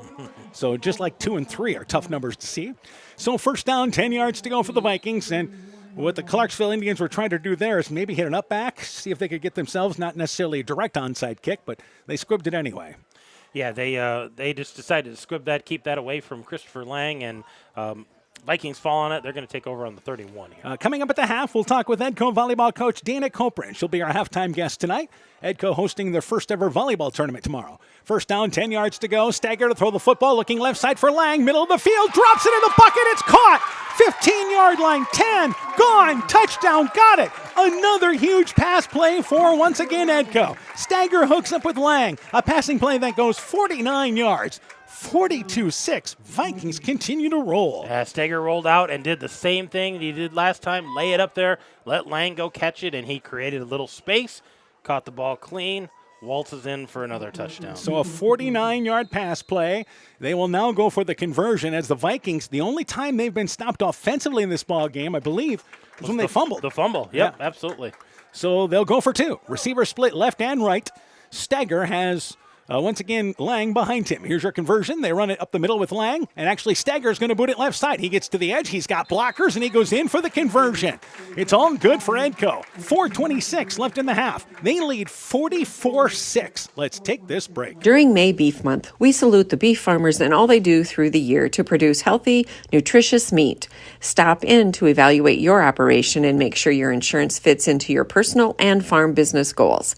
Contact Julie Dupke, agent at 205 South Main Street in Elkader, or call 563-245-2366 today. American Family Mutual Insurance Company, SI, and its operating company, 6000 American Parkway, Madison, Wisconsin. Northern Country Co-op and Viafield are now Nexus Cooperative, your full-service ag partner supplying all your agronomy, energy, feed, grain, and lumber needs. Our highly knowledgeable and experienced team utilizes the latest technology in feed manufacturing, agronomy services, precision ag, plant and animal nutrition, energy products, and grain marketing to keep our customers ahead of the rest. Stop in today at any of our 26 locations across northern Iowa and southern Minnesota, or visit us online at nexus.coop. 4:26 left in the half. Edco led 22-0 at the end of the first quarter after Clarksville got a huge kickoff return. They answer in one play. It is once again Stagger hooking up with Lang, 49-yard pass play. The conversion run by Stagger, and again it's now 44-6. The kick goes into the end zone there, away from Bowden Miller. Jaden Miller the kickoff, and it's first down, 10 yards to go at the 15-yard line for Clarksville. So a big lead again in this ball game for Edco. Another score to pass along. Midland leads Postville at the half now, 20-2. So Midland's return to the 8-man game going well. Crestwood leading MFL Marmac 7-0 in the first quarter there. Independence now leads North Fayette Valley. It's actually 15-7. North Fayette Valley leads Independence. So first down, 10 yards to go. That ball game, by the way, NFV is in the second quarter. First down, 10 yards to go. Their own 15-yard line. And Moon has a running back to his right in Miller. Back to Moon. Moon brings it up the middle. He's across the 25-yard line, and Moon breaks a tackle, has first down yardage right up the middle. Spills across the 25-yard line, out near the 30-yard line. Tackled there by Jaden Miller. Also there making the play is Lang. Nice run by Moon, one of the better runs tonight. They pick up 15 on first down. Yeah, Moon had a lot of carries. He's up to 15 carries, but only at 67 yards, and that's one of the reasons why they're struggling right now is he just hasn't been able to find those holes, those gaps, and get those big gains like he has in the years past. You know, it was funny talking with the head coach of Clarksville, talking about Darren Bolin, but one of the things he talked about was the speed that he was concerned about for Edco, and rightly so. First down, 10 yards to go, their own 30-yard line. The snap back to, again, the quarterback, Moon. Moon shoots through. He's got first down yardage. Moon back inside now, Edco territory. Tackled from behind by Lang, but another good game. They move it from the 30-yard line in their own territory down to the 25-yard line. First down, 10 yards to go there. Moon with his biggest run of the night. Yeah, but a big gain there, another 25 yards for Nathan Moon. So starting to get some footholds and running with a purpose out there. Yeah, so the Vikings here giving up some chunks of yardage, but you're up 44-6 at this point as we approach the 3-minute mark. And Clarksville, and obviously to get back into this ball game, they know even at this point they have to score every drive, but at some point they're going to have to get some stops. Yeah, the stops are going to be key, but I think getting in the end zone is where this starts. Snap, and again it goes off the shoulder pad of the quarterback Moon, but he's able to fall down on it, but back at the 32-yard line. They've had some issues tonight. Number 34 there, Keegan Stelkin was the first one back there, but they're going to lose 7 yards on that, back to the 37-yard line. Those are so costly. They go so far back because they're in the shotgun. He's not catching it clean, and it's just pushing them back, putting them in a hole to start. Yeah, let's put it to the 32-yard line, but still second down and closer to 18 yards to go.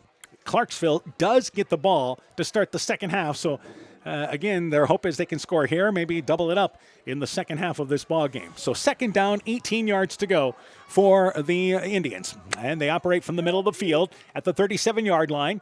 Bowden Miller is a receiver to the left, back to Moon. Moon brings it left side, maybe to the 30-yard line, inside the 30-yard line, and making the play once again that time up front for the Vikings is number 3. And that is, again, Jaden Miller seeing a bigger role in this ball game. Yeah, just playing some downs here and nice tackle there, but it was, as we said, Nathan Moon running a little harder, a little more purpose here. Guys up front firing off the ball a little bit. They're getting some things started. Third down, 14 yards to go. At the 29-yard line is where the Indians have it. They still have one timeout. And the only reason why I say that is because we're down to 90 seconds left in the half. Yeah, that clock's been running. So Bowden Miller as a receiver to the right. Behrens is to the right of the quarterback Moon in the backfield. Third down, 14 yards to go. Low snap, and again, that ball goes through the legs of Moon, and he has to fall down on it. Back at the 38-yard line, I believe that is their 6th miscue on a snap, and they're going to be looking at fourth down now, all the way back to the 37-yard line. It's just been a tough night for them with the snaps. It has, and you're in that situation with the 8-man game where you're not going to kick this away.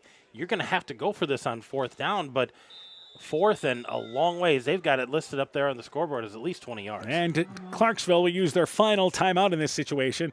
The only thing you can think about at the 37-yard line is 102's left in the half. And to go for it on fourth down and 22 yards to go, or as we like to say, fourth down and Wood Center to go, it's a case there of, do you punt the ball back just to make Edco have to go farther down the field? I mean, you don't want to give Edco time to move down the field and add another score, especially given the ball at midfield. Well, and the struggles that they've been having on this particular series, you don't want to fumble another snap and give them midfield. I mean, we're already almost at midfield here, but another 7 yards, and all of a sudden Edco goes, we've got enough time. We've got timeouts, 3 timeouts. Maybe they try to put another score on the board. They've been able to score quickly. So an interesting situation here, and I think a good timeout there by Clarksville. Yeah, especially in the first half. I mean, if you're Edco and you get the ball at midfield, I think you have to look to score. Yeah, absolutely. No reason not to here. And so they may send a lot of guys here to try to disrupt Clarksville a little bit here and maybe get that ball quickly and turn the tides. So fourth down, 22 yards to go. Let's see what they decide to do here. Again, our halftime show is coming up. We'll have our first half stats from this ball game. We'll talk with the Edco volleyball coach as well. We'll update you on scores throughout the half and throughout the area tonight. So fourth down looks to me like they're going to go for it. Two receivers split out right. Behrens is in the flat. Snap back to Moon, and Moon's going to throw the football. Looking right side, he's got a man open on the wheel route there in number 27, Bode Miller, but it just goes through off his fingertips there as he stumbles to the ground. It was near the first down mark at the 25-yard line, but they would have needed some broken tackles there, and the pass falls incomplete, and the Indians turn it over on downs. Well, now you're looking, as the Vikings, you've got the ball at midfield. You got 54 seconds left, and you have all 3 timeouts. We know it's a continuous clock, but those timeouts are going to become really important here. They may take another shot down the field and try to put another one in the end zone before half. First down, 10 yards to go at their own 38-yard line. They have 54 seconds to work with. Ingles in motion out of the backfield. They're going to look to score. They throw the football. Stagger looking long, left side in the pass. Caught by Lang. Lang at the 25-yard line. There's a flag down here behind the play. A big completion. That'll stop the clock with the flag being thrown at the 43-yard line, and it is a penalty against, once again, the Clarksville Indians, and it's for roughing the passer. So you move them down to the 25-yard line on the pass play, which ends up being a 17-yard completion. But now you're going to add on some penalties there, yardage there on the unsportsmanlike conduct penalty. Yeah, just a late hit taking the quarterback down, and they're going to hurry up here and run a play. And the sticks aren't even moving yet here. So the play is stopped. They are going to decline the penalty actually here. They're not going to mark that off as they take the result of the play. So it will not be added to the end of the play. Meanwhile, first down, 10 yards to go at the 25-yard line. Two receivers to the right, empty backfield for Stagger. Snap back, Stagger to throw the football, left side again, now steps up, looking to run, steps inside the 25-yard line, he's up the middle, inside the 20, 10, gets to the outside and goes in for the score, touchdown, got it. Had to shake and bake for that one, but a 25-yard touchdown run by Jack Stagger, his third touchdown run of the half. 50-6. Are you kidding me? Vikings in the lead. Yeah, just good defense there by the Indians on the receivers, so he had nowhere to go, and Steger decides, I'm going to tuck it, I'm going to run, and boy, he had a nice run, a little motion there, wiggle the hips and make a guy miss, and he punches that in for another score for the Vikings. And again, you spread them out. You get Stagger. We talk about Edco trying to get their receivers into space or their running backs into space. Same thing applies to Stagger, doesn't it? It does, absolutely. You get him out there, and he turns on the Jets as well. They will try the PAT. So Jaden Miller in to try a PAT, and it will be Stagger to hold. So the spot is down, the kick is up. It's high enough, it's long enough, and he shoots it through. Line drives it through the uprights, and they celebrate after the PAT. It's all good.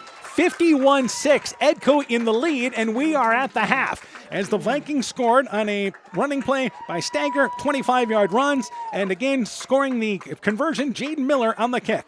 An outstanding first half with the score 51-6, Vikings in the lead. When we return, our halftime guest, and we'll also update you on scores from across the area. We'll have first half stats and more. You're listening to High School Football on KCTN, Garnavillo, Elkader, Iowa. It's back to school time and the fall sports season is underway. Hi, this is Dr. Jessica Wilkie of Family Dentistry Associates of Monona. We have lots to celebrate over here with the excitement of back to school and the recent wedding of our doctors Chase and Daphne Bruner. Dr. Mark Foley and myself would like to extend them congratulations and wish all our area students and athletes good luck this fall. We welcome new patients and look forward to seeing you at your next dental appointment. Stronger, farther, faster. It all starts with good nutrition. Clayton County Farm Bureau is proud of our livestock farmers who provide high-quality protein needed to fuel our young athletes. The ultimate pre- and post-game fuel-up can be found in meat and dairy foods grown right here. Meat and dairy are natural sources of essential vitamins that support health, energy, and performance. We know our student athletes are the real deal, and Iowa's livestock farmers are committed to helping them reach their goals. To learn more, visit Real Farmers, Real Food, RealMeat.com. When I started out in the car business, my dad gave me some good advice. Hi, it's Forrest Brown with the Browns family of dealerships. What my dad told me is when you sell someone their first car, you need a good sales department.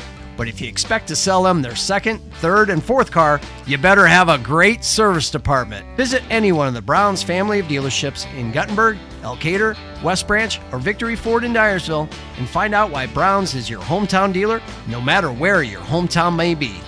Edco Football is brought to you in part by Farmers Savings Bank of Colesburg, Elkport Garber, Strawberry Point, Arlington, Elgin, and Wadena. Member FDIC. Clayton County Recycling in Monona. Myers Auto Service in Monona. TJ's Pizza in Monona and Claremont. LTI & Sons Water Conditioning, your Connecticut dealer in Postville. Meyer Collision and Service Center in Guttenberg and Elkader. Dean Family Chiropractic in Claremont. Thompson Construction and Monona Overhead Door. Growl Logs and Lumber in Elkader. Timber is a crop. Harvest wisely, and by St. Olaf Ag Sales and Service.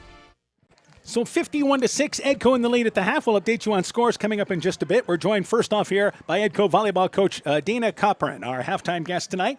Season gets underway for you guys tomorrow. We'll talk about that in just a bit, but let's first off talk about who's back for the Vikings this year. We didn't have any seniors last year, so we are senior heavy with some great leadership, and they're locked in, ready to go. Tell me about this group of seniors you have then. Our first is Lily Brisky. She's honestly overall one of the best overall athletes in 1A, and that's because of her work ethic and dedication. We also have Savannah Dripp. She's a force to be reckoned in the front row at 6'2". Our libero, McKenna Hofer, and then some really good outside hitters, Caitlin Hahn, Lauren Kirby, and Abby Bockenstead. All right, it's a good group. So let's talk about any newcomers you expect to kind of step in and fill roles for you. We have a couple juniors, sophomores, and honestly, our freshman group is doing a really good job of pushing all of those upperclassmen and increasing our competition in the gym. All right, now you guys haven't played yet, but you host a tournament tomorrow. Tell me a little bit about this tournament, first ever one, right? It's our first ever. We are super excited. We're thankful for the community for our new gym. It's been awesome to have 2 courts to practice in, lots of room to play, so we are super excited. We have all three courts going tomorrow, 10 teams, so we're ready to roll tomorrow. Who are some of the teams participating? We have Central Elkader, Hudson, MFL Marmac, Wapsie Valley, Marquette Catholic, Southwind, East Buck, North Cedar, and Keyhigh. Yeah, it's a pretty good mixture of Upper Iowa Conference teams, Tri-Rivers Conference teams as well, some from the River Valley as well. So let's talk a little bit about as far as conference-wise. In the Tri-Rivers, you guys in the West Division, who do you kind of see in the mix there? It's typically in the past few years been us with Springville and Mac Valley. So it's a fight for the conference. Yeah, on the west side there, and obviously we know the east side is pretty darn good too. As far as schedule-wise, what's coming up after this weekend for you guys? We have, like I said, it is awesome to have our new gym. We have a lot of space. We can now host tournaments. So actually on Tuesday, we have our first ever JV triangular as well as our fresh soft triangle. So we have a lot of games going on Tuesday. And then on Thursday, we have our first ever varsity triangular with North Fat Valley and Easton Valley. Yeah, so obviously that's great. But yeah, and it's great to be able to have that type of numbers out for your team. Yes, we have a great group of 24 strong, and honestly, they're having a lot of fun this year. We talked about, playing for love and having fun. They're singing in the concession stand all day. So I hope everyone stopped by. All right, Coach, good luck to you. Thanks for joining us here at the half. Good luck to you guys throughout the season. Thank you very much. Edco volleyball coach Dana Copperin talking things over about our Viking team. Again, hosting that tomorrow tournament there on Saturday here, just up the street here in Edgewood. At the break, Vikings enjoying a 51-6 lead. We'll update you on scores when we return and first half stats. You're listening to high school basketball and football action all season long, all fall and winter long on KCTN FM 100. Back with more coming up. Show your school spirit with every swipe. People's State Bank offers debit cards featuring your local school's mascot. And now through September 30th, you can upgrade for 50% off. Even better, $5 from your card fee goes right back to your school. It's an easy way to support your team and look good doing it. Visit any People's State Bank location to upgrade your debit card today. Iowa sales tax may apply to fees and service charges. People's State Bank, member FDIC. The Woodland Eye Clinic in Elkader and West Union are proud sponsors of high school sports. We are committed to bringing our patients the highest level of total eye care with detailed one-on-one attention. Our offices offer the newest technology and equipment with a professional team of experienced staff that is committed to you. Call us today for your next total eye care appointment. The Woodland Eye Clinic in Elkader and West Union supports all of our local athletes taking the field or court this season. This is Chris Holbert, General Manager of Hall Robertson Incorporated in Postville. We would like to wish the area student athletes both a safe and successful sports season. We have been a community-based company since 1864, servicing and supporting the area ag industry with products necessary for daily success. We look forward to continuing to serve and support both the ag industry and high school athletes in our surrounding communities. Thank you and good luck from the families at Hall Roberts Son. Looking for the best suppressors with seamless service? Interested in helping protect your hearing or have questions on the NFA process? Head to Stronghold Corp, your one-stop shop for premium suppressors and unbeatable expertise. Whether you're a seasoned shooter or first-time buyer, we can get the best brands and latest models to fit your needs. Enjoy hassle-free eForms electronic fingerprint processing with our state-of-the-art Cerberus live scan system. Contact us today by heading to stronghold-corp.com for more information. Stronghold Corp, where silence meets precision. Hey sports fans, take a time out and call Garms & Gifford Insurance Agency. Whether you need auto, home, farm, health, crop, or business insurance, Garms & Gifford Insurance Agency and Grinnell Mutual has you covered. You'll receive quality protection, expert advice, and local friendly service. Owners Brian Bugenhagen and Michael Beck, along with their staff, look forward to serving all your insurance needs. Call them today for a free competitive quote. Garms & Gifford Insurance Agency in Elkader, your trusted choice agency. Top Gun Customs knows that the insurance company wants you to do all the work for them. They want you to download the app, take the pictures, upload them, then they want you to accept the paltry check they think will repair your vehicle. No, no, no. Top Gun writes an accurate estimate, takes the photos, and explains the repair process to you. Let Bob and the guys take all the worries out of your repairs. Call Bob or Nancy at 563-964-9899 at Top Gun to schedule your repair today. Edco Football is brought to you in part by Lloyd Kelchin Grain in Edgewood, Kendrick Forest Products in Edgewood, Four Scoops and More in Colesburg, Community Insurance with offices in Edgewood and Delhi, Citizen State Bank of Monticello, Hopkinton, Ryan, Manchester, Winthrop, Strawberry Point, Springville, and New Vienna, member FDIC and Eco Housing Lender, Blooms Flowers, Gifts and More in Edgewood, Edgewood Convalescent Home and Lincolnwood Assisted Living, Northeast Iowa Sub Drains in Strawberry Point, and by Norby's Farm Fleet in Northeast Iowa. At the half, it is Edco leading by a score of 51-6. Let's update you on scores. Maquoketa Valley leads Starmont at the half, 20-0. In the second quarter, Independence leads North Fayette Valley, 21-7. At the half, Midland leading Postville, score of 20-2. Clayton Ridge leading North Cedar 7-0 in the first quarter of that game in a weather delay. And Crestwood leading MFL Marmac at the end of one, 7-0. We'll continue to keep you up to date. Meanwhile, for the Vikings, Jack Stager has 3 touchdown runs. Carter Batten has an 80-yard interception return. And it was once again Lang starting this ball game out here as he had a huge return. Christopher Lang to start things off, a 63-yard kickoff return. And again, it is 51-6. Vikings in the lead here at the break. Let's go through the first half totals and let's start for Edco. Yeah, we'll start on the ground for the Vikings. Jack Steger, only 4 carries, but he's got 121 yards and 3 touchdowns.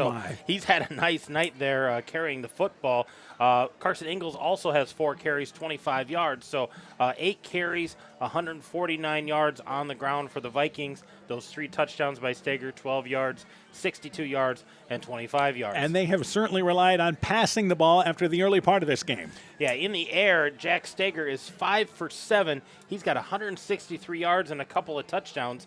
His number one receiver, Christopher Lang, 4 catches, 90 yards, including a 49-yard touchdown grab. Carter Batten, 1 catch for 31 yards. That was a touchdown grab. And Jaden Miller with a catch for 42 yards.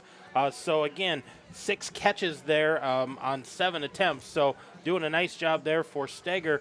Overall, 312 yards of offense for the Vikings here in the first half. But that doesn't take into account the kickoff return and the interception that was returned for a touchdown, 80 yards. Yeah, you want to add that in, you're talking 500. Now, as far as for Clarksville, we talk about Edco offensively, all the things they can do offensively in this ballgame, or they have done in this ballgame. But defensively, let's give them some props. They've only given up here a touchdown, but that was on special teams, if you remember. So the defense actually throwing a shutout. Yeah, defense doing a nice job. They had that nice stop late there in the second quarter down there on the goal line. But we'll start on the ground. Nathan Moon, rough night for him, but he's got 18 carries for 80 yards. And he has had to work hard for every one of those runs. Absolutely. Yards. And Camden Barons, 2 carries for 14 yards. And Bowden Miller, he's got 5 carries for 12 yards. So you're talking 106 yards of offense on 22 carries for the Clarksville Indians.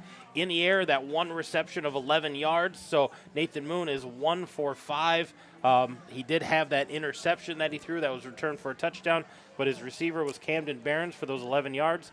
So 117 yards of offense for the Clarksville Indians, and they had to fight tooth and nail for every one of those yards. Well, the one thing we should point out there is it was 22-0 at that point. That, again, Clarksville was going in, and it looked like they were going to score. They had second and goal from the 3-yard line, had a play that pushed them back to the 6-yard line, and then the interception picked up there by Batten, and he returned it 80 yards for a score. So you went from maybe a 22-6 or 22-8 ball game. All of a sudden it's 28-0, and again, the Vikings have been in control, just both sides of the ball. It's been an outstanding effort in the season opener. I think any questions you had about the physicality up front and the line, those new guys on the line, I think they've been answered tonight because the Vikings have been really solid on offense and pretty stingy on the defensive side of the football. So at the break, again, it is 51-6, Edco in the lead. We'll have a moving clock when we start the second half. We'll be back with the second half kickoff. You're listening to high school football from KCTN Sports and also on the KCTN YouTube channel. At Freedom Bank, you're more than a customer. You're part of our community. We are 100% employee-owned, which means every person you meet is invested in your success. With branches in Elkader, Monona, Postville, and Waukon, we're right around the corner, ready to support life's big moments and everyday wins.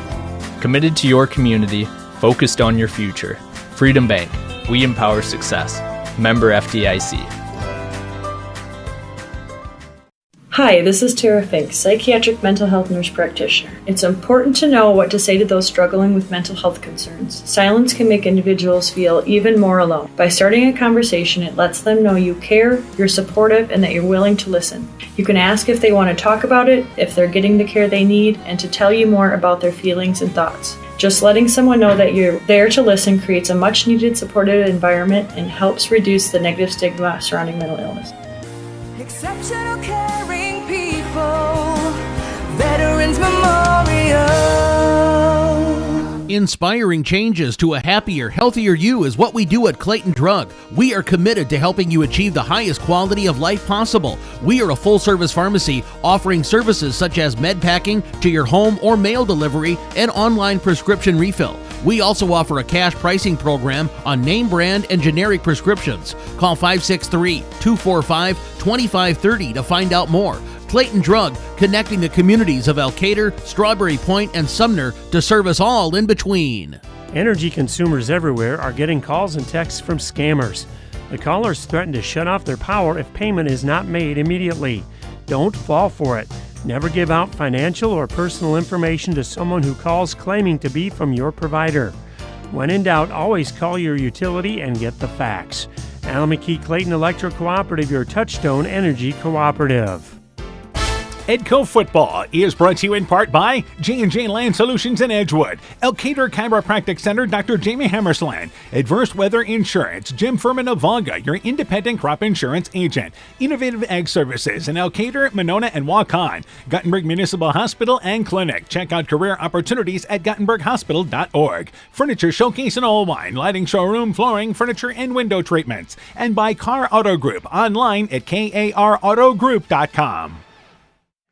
At the half, 51-6, Edco leading this ball game against Clarksville. A couple of minutes away from the start of the second half.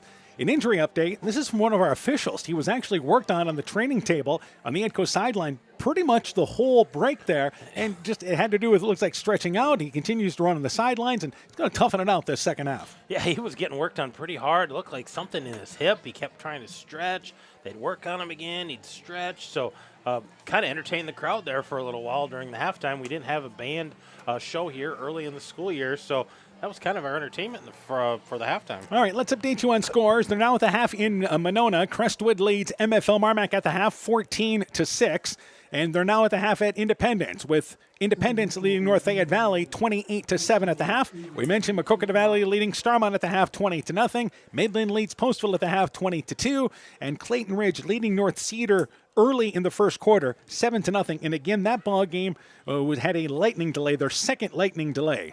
So we'll try to get you a score on that ball game. Yeah, I think they had an early one, and then the storm that went through here probably made its way down there and gave them another one. So they're down there in Loudon, I believe, is where they play that game at North Cedar. And second lightning delay, so they had to take them off and probably had some more time. Yep, we'll try to keep up to date on that ball game. We'll see MFL Marmac and Clayton Ridge next week. Again, we've got matchups for you on Thursday night and Friday night. Thursday night, it will be Central City and Central. That's the start of district play. And again, Central City's in the same district with Edco this year.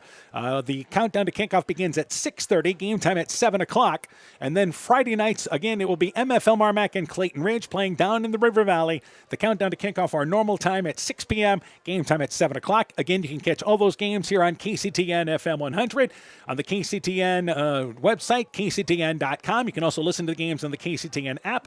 And again, live audio not only from KCTN.com, but also on the KCTN YouTube channel, as we'll have all the regular season games for you throughout, and hopefully some postseason games as well, with the exception if we get a team to the semifinals of the Dome, we can't do those games. Yeah, we can't do those, unfortunately, but hopefully you're with us here for the fall as this young football season is just getting started, and it looks like we're going to start a little early here, Dan. Both teams are ready to go. At this point, you might as well move the night along. We will have a moving clock to start the second half. If you're Clarksville, again, now you're talking about forgetting the scoreboard here.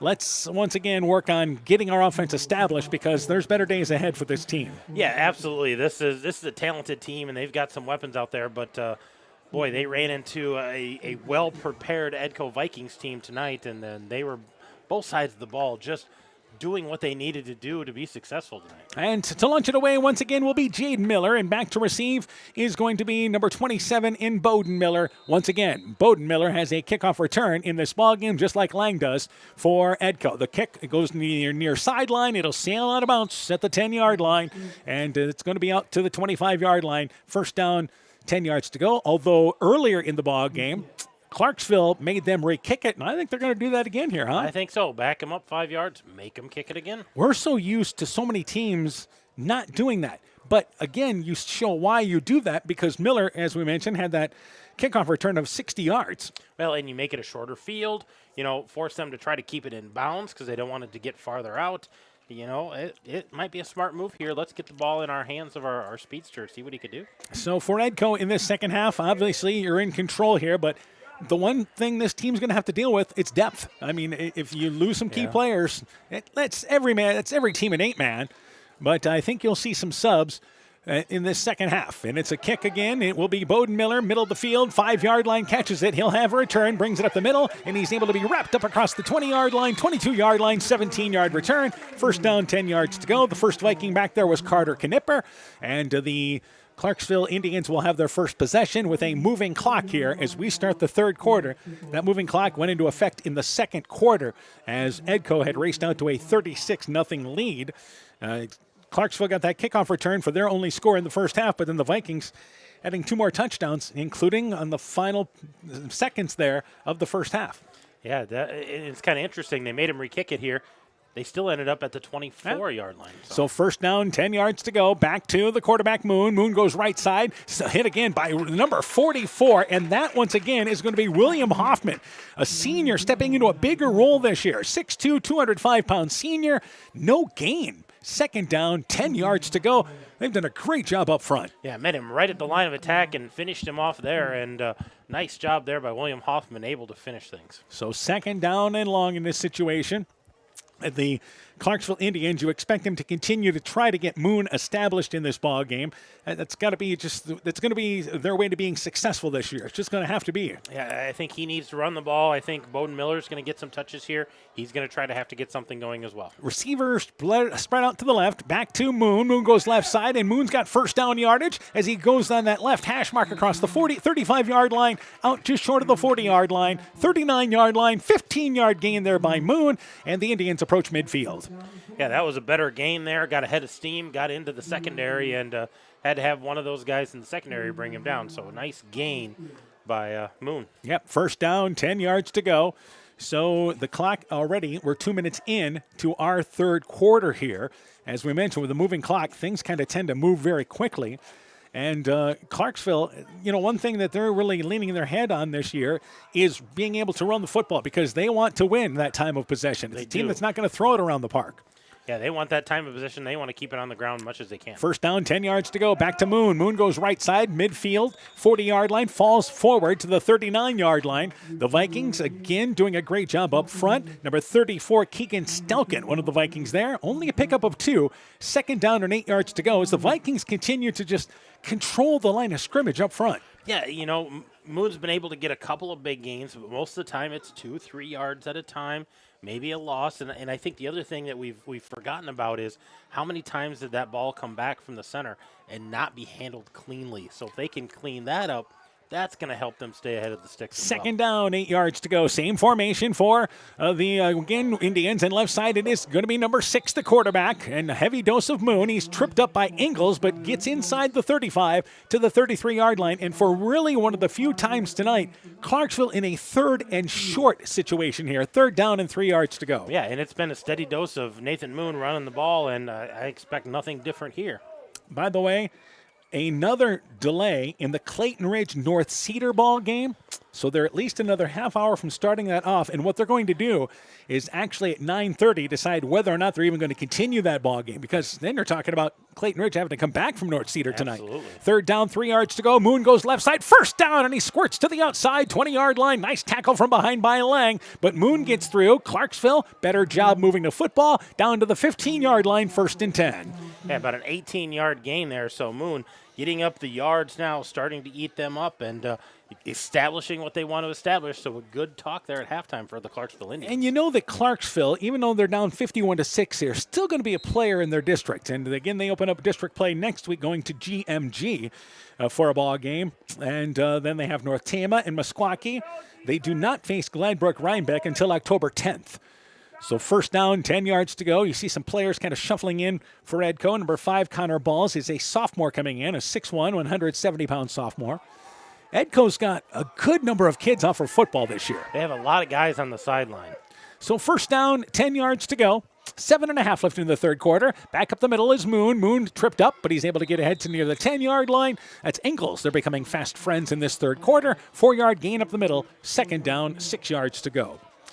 Yeah, you look at the number of kids we were counting last night, and for Central and for West Central, they're going to have JV program this year, but not the kids that Edco has on their sideline. Clarksville, not bad numbers is all there, but definitely Edco has, number-wise, just a great group right now. And I think that's kind of rare in this district because Easton Valley, going to be a good ball club, but I think they've got 14 or 15 kids on their sideline. And we talk about 8-man, that depth is everything, and you're lucky to have any type of depth. Here's a hard snap by Moon, and jumping off sides, the Vikings. So little change of the cadence for Clarksville. That'll move them 5 yards closer. Yep, another penalty there on the Vikings. That's going to be their 4th penalty tonight. 25 yards of those penalties, another pre-snap. So even though the Indians down in this ball game big, you see some things that they're kind of learning to work on here, and Edco's been so aggressive up front that maybe change things up a little bit. Yeah, take advantage of that aggressiveness. See, you've got 2nd and 1 here, so you got a little more open on the playbook of what you could do. So 2nd down and 1, snap back to Moon from the 11-yard line, bounces to the outside, 5-yard line, tripped up there, but he's able to go in for the score near the left pylon. So Moon finishes off the drive on a touchdown run that goes 6 yards, and it's now 51-12 as the Indians take the opening drive and march down the field. Yeah, just power football there, able to get to the corner and finish that off, a 6-yard run. Nice to see Nathan Moon get things going there for the Indians after having a rough first half. Get that touchdown. It's a situation there that they will go for, again, 2. They did actually have some success as far as moving the football there, and they'll try to keep it on the ground here. Back to Moon up the middle. It goes right side. Moon able to run over a defender and goes in for the conversion. Hard running and rewarded for the 2. 51-14, about halfway through the 3rd quarter. Vikings in the lead. Let's take this break. When making up a to-do list, don't forget to include servicing your car at Edie's AC Delco Service Center in Garnavillo. Your car should have the best care, and Edie's will make sure of it. Stop in or call 964-2186 to make an appointment. Tires worn out? Well, Edie's can replace them. Need a tow? Call Edie's at 964-2186. Kay, Lynn, and Todd invite you to stop by and fill your car's tank with fuel at Edie's AC Delco Service Center in Garnavillo. Edie's open 7 a.m. Mondays through Saturdays. Alpine Communications believes connected communities become thriving communities. We are the local telephone company that became a 21st century communications provider. Alpine provides internet, television, cellular security, and telephone too. We promise personal, timely, reliable service from people who live here. When you choose us, we all thrive. Connect with Alpine Communications today. Click alpinecom.net or call 563-245-4000. Nearly halfway through the third quarter, and a nice drive by Clarksville. Moon scores on a 6-yard run. They get the conversion run. And again, it's now 51-14 Vikings in the lead. A drive that took 5 minutes, 44 seconds. And to launch it away once again will be Maddox Morrison. Back deep for the Vikings. The 15-yard line is now Batten back there to receive. They kick it away, and the ball goes out of bounds inside the 15-yard line. So Batten replacing Lang deep to return the kick. But they should bring it out to the 25-yard line, I'm thinking here, as well they'll take over. So. I would think they would take this at the 25. Yeah, well, Edco's going to make them kick it off again. Oh, there you go. Well, and we talk about trying to work on some things here, but Batten back to receive now here.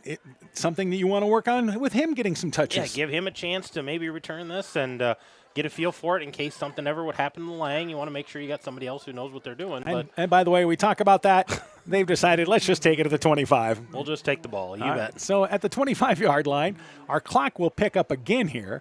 At the 25-yard line is where the Vikings start out. And the opening drive, you expect to see, again, the starting group out there. But as this second half wears on, you'll see more players coming into the ball game. The officials are going to spot it for some reason, not at the 25-yard line, but now they have it at the 25-yard line. So let's bring it out there. All right, first down, 10 yards to go. And Coach Hanna has a question. And let's see. Did the ball go out of bounds at the 30-yard line? Oh, because the ball went out of bounds. On the 20, so it's going to be placed at the 30. Right, exactly. So at the 30-yard line, Coach Hanna on top of that. So first down, 10 yards to go. So was one of our officials, but he got waved back to the 25-yard line. So out of the snap, out of the shotgun, Stagger to throw the football again. He's looking long, looking left side. That pass for Batten. He's bumped by Bowden Miller, and it is incomplete. And it's going to be second down and 10 yards to go. They tried to hit a deep fly near side, and Carter Batten, who has a big reception in this ball game, a big kickoff return as well. And it is incomplete. Second and 10. They went for a home run right away. Yeah, and I think if Batten would have tried to sell that a little more, maybe he gets that call, but he kind of just bumped into the defender and went, nope, nothing really happened in there, wasn't able to get to the ball. Yeah, if Batten maybe tries to go through him, coming back to the ball, maybe that would have been a case. Call, but, hey, took a shot downfield there, and another nice thrown ball by Steger. I got to be honest with you. Our side official was running down the field, looked like he was trying to grab his flag, and didn't. Just held it safe. So second down, 10 yards to go. Right side out of the backfield, the pass looking for Ingles in the flat. It is incomplete. It is now third down and 10 yards to go. The other thing, if you're Edco here, and again, you took a shot on first down, but you played so well the first half, you want to continue that into the second half. Yeah, I know you want to try some things, different formations, but you also want to have some success. Moving the ball, being able to be effective on offense, staying ahead of the sticks. You don't want to be in these third and long situations, which you've kind of put yourself in now. So third and 10, a rarity that it's been in this ball game tonight. And they have two receivers to the left. You have on the left side, Lang, and also have two receivers to the right. And they are going to roll out Stagger to the left, looking to throw the football. He throws it, trying to float it over to the defender, and the ball knocked away, incomplete. Sliding at the near side at the 25-yard line was Maddox Morrison. The ball underthrown. They were looking to complete the pass deep, and there's a flag, by the way, and behind that play. Meanwhile, they were looking for, I believe, Batten that time. No, correction, Jaden Miller. Jaden Miller they were looking for, and I'm not sure what this call is, but it's in the area of, like grounding or maybe it was a late hit. I think that's what we have. We have two flags down on the sideline, and we've got a Viking down on the sideline. So I wonder if that was a late hit here for sure, because we've got a Viking laying down on the ground, and is that Steger? And that is a concern. The official, now the player has been thrown out of the ball game here immediately. So Stagger rolled near side through the football. We have an ejected player for Clarksville. And you hate to see this in any type of ball game, let alone for Stagger here, but that type of act. So we'll try to figure out who is kicked out of this ball game, and I believe it is number 44, and Caven Kleeman, who is the senior and the middle linebacker. And there was a hit, and this happened behind the play after the pass was thrown right in front of the Edco bench. And you saw the Edco coaches very upset on their sideline there, so they had the first look right at it. Well, and they had a better look at it. We were watching the play downfield, but I assume this had to be a targeting helmet to helmet. Absolutely. And Steger's still laying on the ground, so concern there definitely for the Vikings, but you could see the animation there making sure, hey, this needs to be immediate. Yeah, and the good thing is Stager has just gotten up as he continues to walk around here, and he's looking like he's stretching out his back a little bit, but he was able to get up there on his own and just looking to stretch out on the sideline. So the pass was incomplete on 3rd and 10, but the penalty is going to bring it to the 35-yard line. And situation that Stager, you don't expect him back anytime soon in this ball game here because I'm sure they're really concerned about the concussion, the effect on that hit.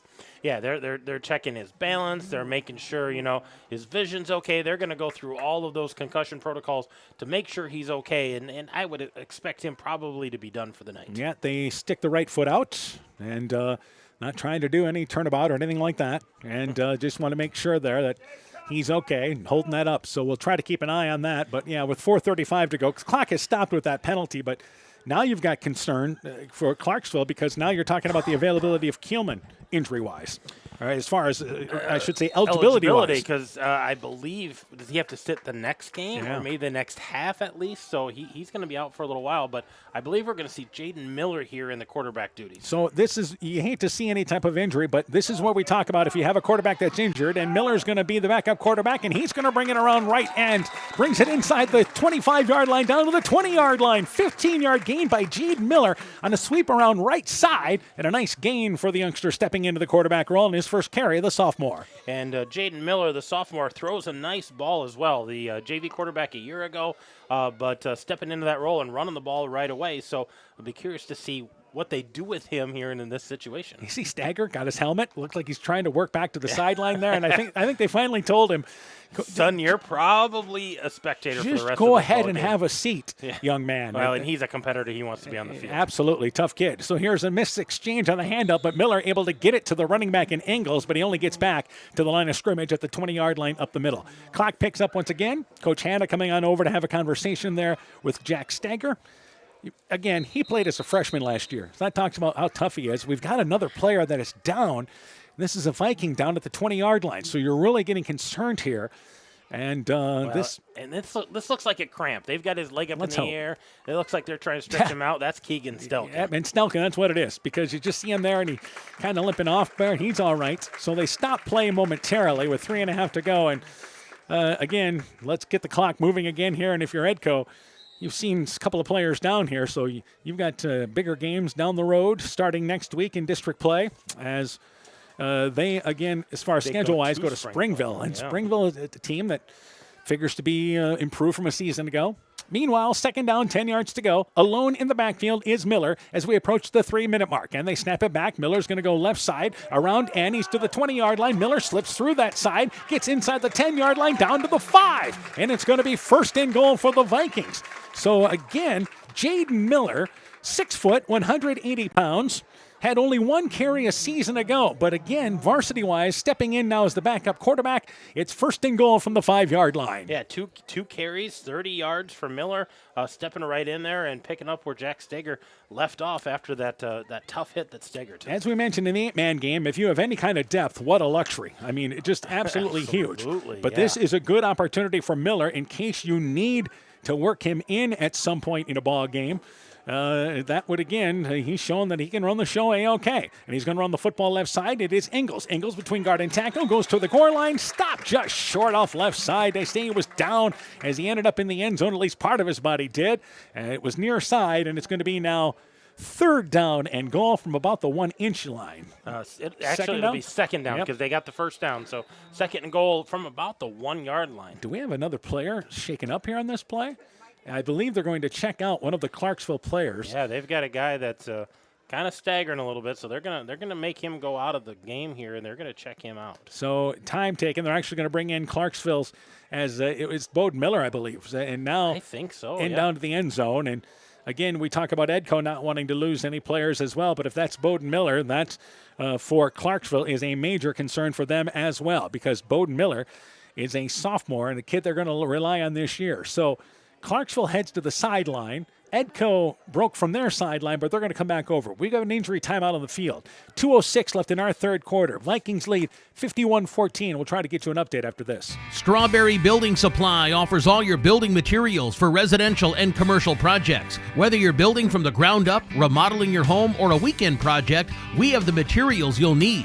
We are an authorized Milwaukee dealer for all your Milwaukee tools. Strawberry Building Supply also has everything you'll need for your pets and livestock. Stop into Strawberry Building Supply today at 413 West Mission Street, Strawberry Point, or call 563-933-4579. Edco Football is brought to you in part by Silver Edge Cooperative in Edgewood, Strawberry Point, and Delhi. Rivals Inc. Custom Gear, Screen Printing, Embroidery, and online shopping at rivalsinc.com. Bruins and James Insurance, your Canal Mutual agent in Monona. Bacon Concrete in Postville. Fisk Farm and Home in Monona, Cresco, and Decorah. The Lowena Savings Bank, member FDIC. Culligan Water Conditioning in Elkader. Nick's Excavating and Kane Construction in Farmersburg. And by T&K Cahoon, your Napa dealer in Monona. Again, our score, it is 51-14, but the bigger concern is for Clarksville. And one of their leaders, a sophomore in Bowden Miller, who plays running back, also plays in the secondary for them, is a 5'9 sophomore, 150 pounds. And it looks to me like it may be a lower leg type injury there. Yeah, he was not walking real smooth, but you kind of thought maybe it was cramp, maybe something along those issues. But now they're looking at that lower leg, and he's still laying there on the ground, and they aren't quick to get him up and now looking at the upper chest area on the sideline as well. And a great job by our officials. And we talk about toughness, and we saw that from Stagger, but Miller, one of those kids that, again, just wanted to stay out there in the field. And the officials did a good job of stopping play immediately there. And then as Bowden Miller went down, the officials there were actually kind of there to help. And then also motion to the Clarksville sideline, let's bring somebody in here. So he's being looked at, and we'll try to get you any word if we receive anything on the injury update on Bowden Miller. Again, our score 51-14. It is a big lead for Clayton or for Edco, and we want a Clayton Ridge update. And their ball game tonight against North Cedar has been postponed.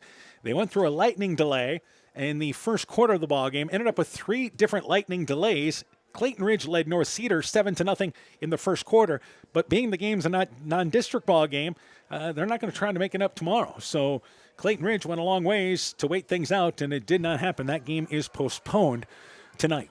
So they had a little severe weather, more than what we had up here in our area. We, of course, started this ball game with a lightning delay, but since we made able to play this one with just a few sprinkles, otherwise we've been in good shape. Let's update you on any other scores that we have right now, and most of these games were at the half, and it is once again Crestwood leading MFL Marmac at the half, 14-6. Midland leading Postville at the half, 20-2. Maquoketa Valley leading Starmont at the half, 20-0. And Independence leading North Fayette Valley at the half by a score of 28-7. So those are your scores from across the area tonight. We have, again, an injury timeout.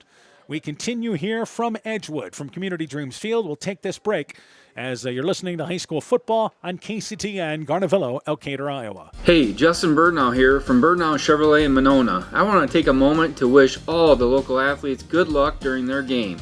You have worked incredibly hard, and it shows during each game. Myself and the entire Birdnow Chevrolet Monona team is wishing you all that you do your best and good luck.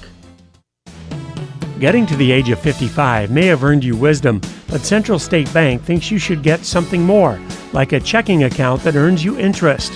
We believe you've earned the right to avoid fees for ATM and debit cards, wire transfers, cashier checks, and insufficient funds transfers. Call or visit Central State Bank today and ask about our Classic 55 checking. It's time you've got what you earned. Central State Bank, member FDIC. TNT Power Sports sells and services all makes and models of UTVs and ATVs. We have a nice selection of clean used units available along with new units. Contact Brian, Sawyer, or Tracy for your next UTV or ATV purchase. To keep your UTV or ATV in top-notch condition for work or play, schedule your service work with Brian or Nathan by calling 563-245-1100 or stop into TNT Power Sports north of Elkader on Highway 13 for all your sales or service work. Elkader Tax and Bookkeeping are proud supporters of all of our local high school sports teams. We want to wish everyone the best of luck on their season. We are here for all your tax, payroll, and bookkeeping needs. Give us a call at 563-245-2300 563-245-2154. Again, that number is 563-245-2154. Thank you from Kurt and Ann at Elkader Tax and Bookkeeping, located in downtown Elkader. NEAT is connecting more and more homes and businesses to reliable, fast broadband internet in Northeast Iowa. NEAT's fiber optic network has expanded and is now offering speeds up to 1 gig in and around Monona, Luena, St. Olaf, Farmersburg, Postville, and surrounding rural areas. NEAT Fiber provides high-quality internet, television, and telephone services at the speed of light. For more information on how to upgrade your speed and services, visit NEITEL.com or call today 877-638-2122. NEAT, connecting you now. Epic Wear. Get personalized clothing for your school, your team, family, friends, business, or any event. Epic Wear has a huge range of customizable apparel, trophies, and awards. They offer free design help or design your own apparel at getepicwear.com, and you can even set up a free website for your fundraiser. Epic Wear, walk on. Call 563-568-2301 to place your order today. Show your school spirit with every swipe. People's State Bank offers debit cards featuring your local school's mascot. And now through September 30th, you can upgrade for 50% off. Even better, $5 from your card fee goes right back to your school. It's an easy way to support your team and look good doing it. Visit any People's State Bank location to upgrade your debit card today. Iowa sales tax may apply to fees and service charges. People's State Bank, member FDIC. Scooter's Coffee in Manchester offers a variety of coffees, smoothies, blenders, and breakfast food products served all day long. Scooter's Coffee offers fast and friendly service, too. In a hurry? Use the Scooter's Coffee app to order, pay, and earn rewards. Simply stop at the drive-thru window and pick up your order. Scooter's Coffee is open Monday through Saturday, 5:30 a.m. till 8 p.m. and Sunday, 6 a.m. till 8 p.m. We look forward to seeing you at Scooter's Coffee in Manchester. Continuing with an injury update here on KCTN FM 100. Again, our score 51-14, but that means little right now as number 27, we have this confirmed from the sideline for Clarksville. Number 27, Bode Miller. Again, he's the player that is injured, and they have brought the ambulance back things up now. They'll actually bring out the board. Now, we did see movement. We did see the hands moving there from, once again, Bowden, so I think that's a really good sign here. But we had mentioned he was still up when the play came to an end, and our officials had realized that he was staggering somewhat. Something was not right. They helped him to the ground, but we saw movement in his feet. We saw movement in his arms and legs. So we're hoping those are good signs, and we're hoping that this is just precautionary, just to be safe. Go have him checked out, make sure there isn't, something underlying there. And as we mentioned, you have a number of players here that are now down on one knee for both these teams. The Clarksville teammates not too far away. Their entire sideline is down on their knees, as a matter of fact. But obviously your big concern now is the health of Bowden Miller as he's being attended to in the back of the end zone. So this actually happened just outside the goal line area where Edco was stopped short of the goal line, and Miller was in that area, but he was able to make his way back towards the middle of the secondary there. And again, he starts as a cornerback for them on the left cornerback side, so he was actually heading back into that position. And obviously, as we mentioned in our previous talk, the officials did a great job of just noticing that it just wasn't quite right and had immediately stopped play with 2:06 to go here in our third quarter. Yeah, and there's a lot of personnel down there, a lot of coaches, trainer for Edco, a lot of people out there helping out. So we can't see a whole lot what's going on, but typically in these situations, they're probably not going to take the helmet off. They're probably not going to take the pads off if they're worried about any kind of damage there or any kind of injury.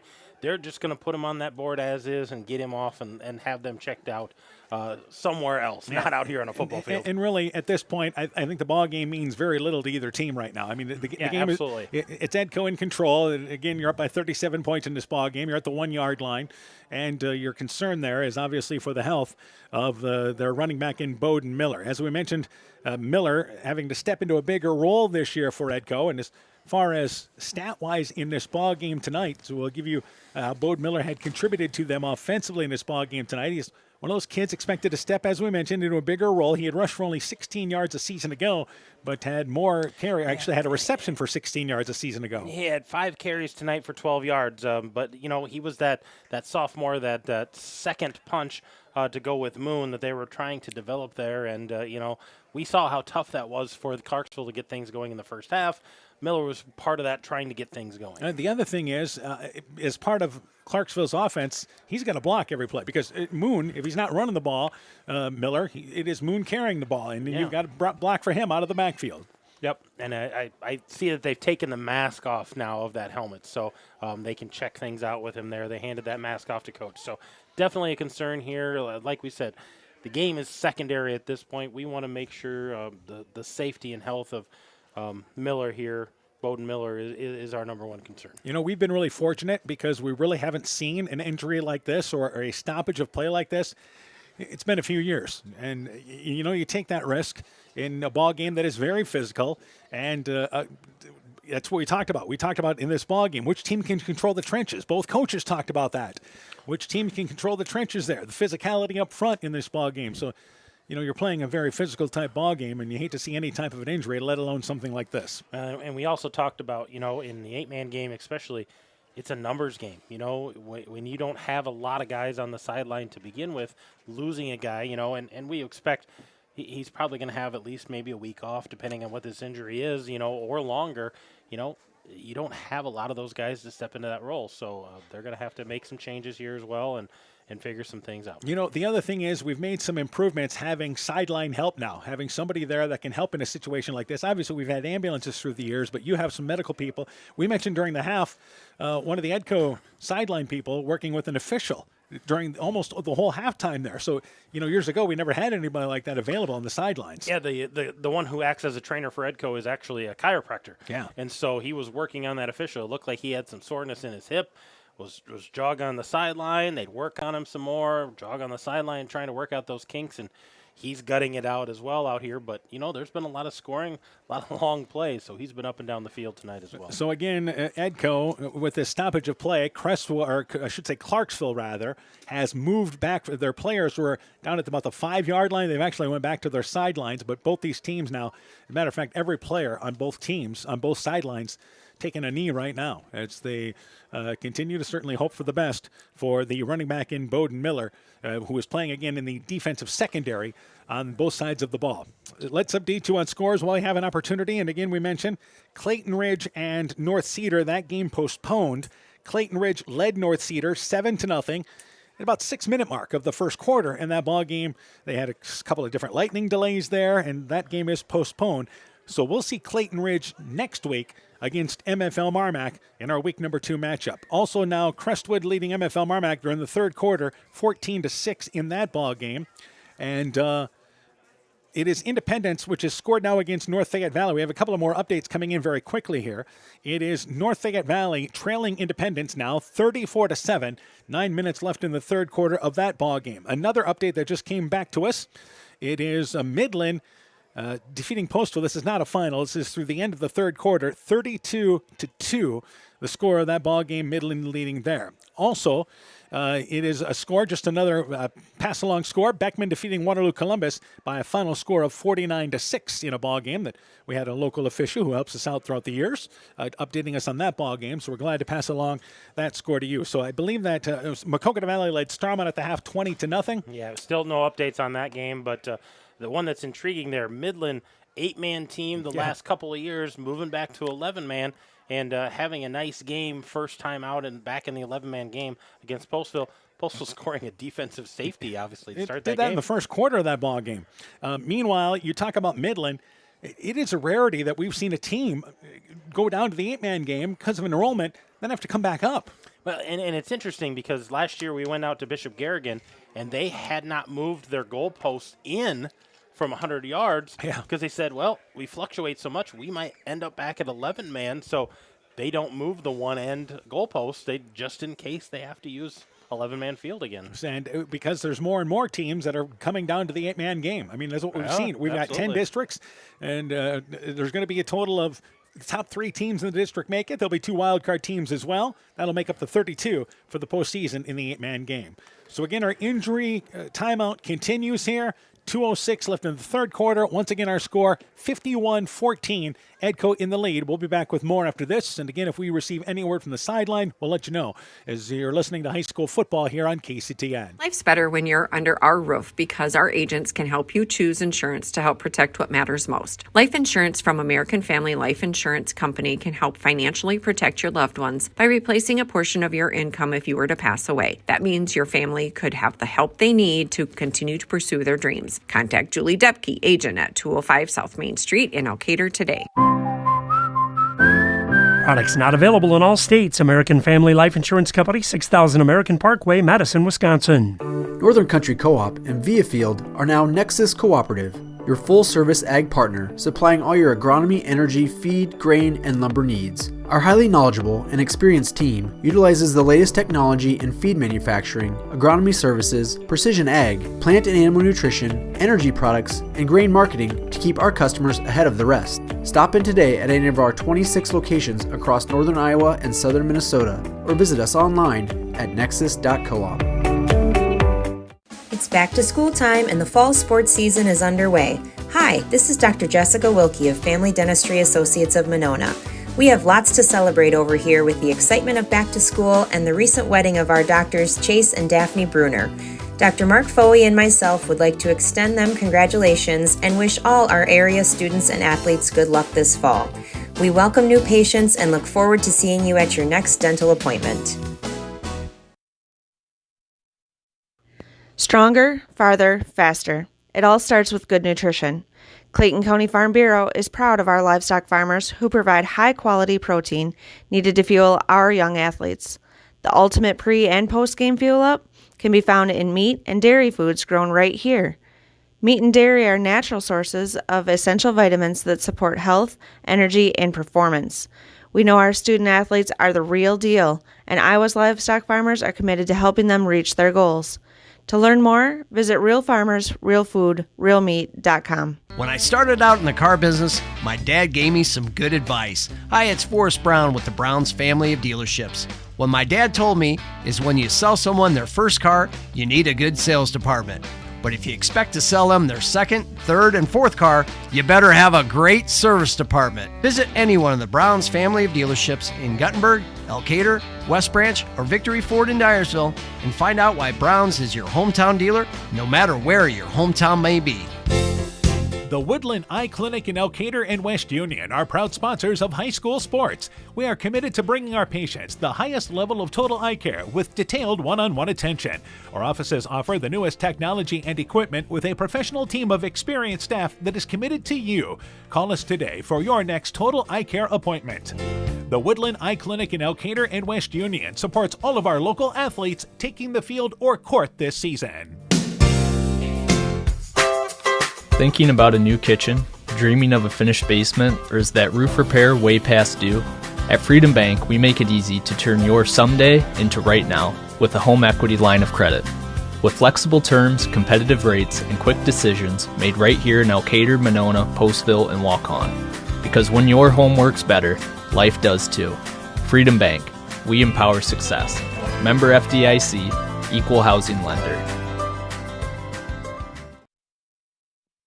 Welcome back once again here to Edgewood, and now again Bowden Miller, who we should also point out in this ball game, has a kickoff return for a touchdown. If you remember, 60-yard kickoff return for a touchdown in this ball game. Yeah, he had that in the second quarter there, 60 yards. Showed off his speed a little bit there, the sophomore. So not moving as fast now. They've got him on the board and got him braced in the neck. They've got the helmet off of him. And they're going to get him on the cart, get him in the ambulance, go have him checked out. Yeah, so that, again, that is the update that we talked with the Clarksville coaches that are up here in the press box as well. And they basically knew just a little bit more than what we had seen on the field there. But we will start this ball game with 2:06 left in the third quarter. And, again, score means nothing at this point as we continue to wish the best there for Bowden Miller, number 27. And right away, we mentioned this earlier, he was wobbling after the play there, and our officials, I don't think we can talk about the job the officials did enough to realize that something wasn't right there and immediately stopping play. I mean, they just, quickly stop things in a hurry. And now we see the Clarksville team coming on over to the field here, and I think what they want to do is they want to give some wishes here to Bowden Miller. Absolutely, they want to talk to their teammate before he's taken away in the ambulance and checked out at the hospital. But you just talk about the changes in the game of football that have happened over the last couple of decades of awareness of some of those injuries and those possible concussions. We saw the hit on Steger, and the coaches getting him out, getting him checked out, make sure things are okay, not just that toughness, go be tough, be on the field. And I think the officials did a great job of recognizing, hey, this kid, there's something not right. Let's get him to the ground. Let's get him checked out. And obviously there's something there that they're worried about, so they're going to go have him checked out. And kudos to the ambulance crew. I believe we've got the Edgewood ambulance crew out here working hard tonight. And I believe there's a couple of EMTs I saw from Greeley that went out there to help. So we thank all of them for their hard work. A lot of times they stand and watch a football game and they don't ever have anything to do, and we love that they don't, but we're glad they're here when we need them. Well, we have about 12 people that are in that area providing some sort of support. Even the chain gang coming over there to help as well. They went over to the ambulance to help bring things out. There's firefighters and EMT people in that chain gang, so they're over lending their assistance as well. So that was great teamwork there. To make sure that this kid gets the best, once again, help that he can get. We did see him moving his arms, which you point that earlier. When he was down, and again, this is in the back of the end zone there, but we did see him move his arms, which I think that is a very positive sign. Now, obviously, they will take him off the field there, and it'll be a case that everything's going to be basically, so he cannot move his arms there. They want to keep everything still as they can. And the good news is, and now they have the cart up anyway, and here comes the nice round of applause. And again, this is the Clarksville entire team going on over there to the back of the end zone there and making sure that he knows that they're with him, even though they're not going to be, again, heading to the hospital. But as well as I do, they will check. Somebody will stick around there for Clarksville to make sure that everything's okay there. So if we, again, receive any type of an update, we will let you know. As far as if we get anything from the Clarksville sideline right now. But we will return actually to action here, which is going to be tough for both these teams. And I think what they're going to do is they might put a few minutes on the clock to maybe let teams kind of warm up a little bit. I think so. I think they're going to give them some time here to do some warm-ups, maybe. Maybe, yeah. I saw the official signaling there that second down, I think, is what they're saying. Yeah, so we thought maybe they were trying to put maybe a couple of minutes on the clock. So, again, the ambulance, now that's on the far sideline as they continue to work over in that area. But we certainly are giving our thoughts to Bowden Miller, who's injured there once again for Clarksville in this ball game. Yeah, Bowden and his family, and we're wishing him the best. Hopefully they check him out and find no major things. So getting back to action, they will continue to play here. First and goal from inside the 1 yard line. And continuing at quarterback there is number 3 in Jade Miller. Gets the snap, hands it there to Ingles. Ingles, who was stopped short moments ago, goes in for the score from a yard out. Just gets through on the right side. And that is the first touchdown by Edco here in the second half. They now lead 57-14 as Ingles finishes off the drive. Yeah, that was a nice drive there before that injury. Marching down the field, Jade Miller came in, had a couple of nice runs, got him within striking distance, and Carson Ingles stopped short on first down. Punches it on second down, and here's the Vikings lining up to go for 2. Yeah, we've seen 2 tough injuries in this third quarter alone as Jackson Stager was injured earlier. Meanwhile, left side, they try to throw the conversion. They work the receiver out to the left side in Landon Campbell, but he's overshot by Miller on the left side there in the back of the end zone. 1:53 left in the third, 57-14 our score. Back with more after this. This is Chris Holbert, General Manager of Hall Roberts Son Incorporated in Postville. We would like to wish the area student athletes both a safe and successful sports season. We have been a community-based company since 1864, servicing and supporting the area ag industry with products necessary for daily success. We look forward to continuing to serve and support both the ag industry and high school athletes in our surrounding communities. Thank you and good luck from the families at Hall Roberts Son. Hey sports fans, take a time out and call Garms & Gifford Insurance Agency. Whether you need auto, home, farm, health, crop, or business insurance, Garms & Gifford Insurance Agency and Grinnell Mutual has you covered. You'll receive quality protection, expert advice, and local friendly service. Owners Brian Bugenhagen and Michael Beck, along with their staff, look forward to serving all your insurance needs.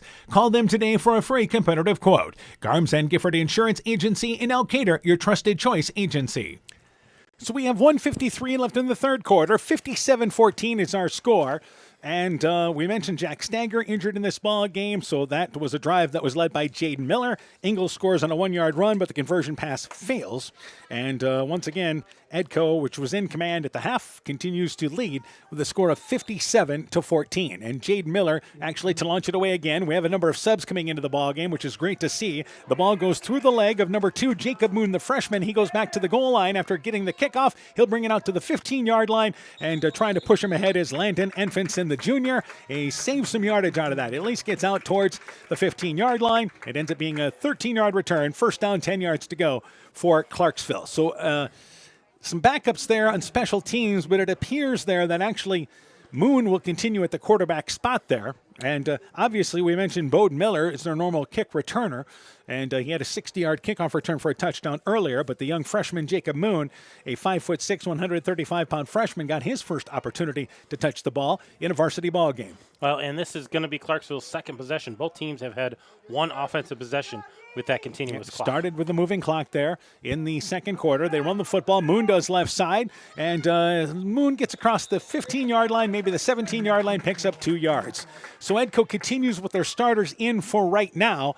It looked like there were some subs going in on special teams for both teams, but as of right now, both teams continuing to play their starters. But I now see that Edco's kind of bringing in some players in and out, so shuffling some players a little bit more maybe than they did earlier in the ball game. But this may be our final play of the third quarter. Yeah, this definitely could be the last play here in this third quarter.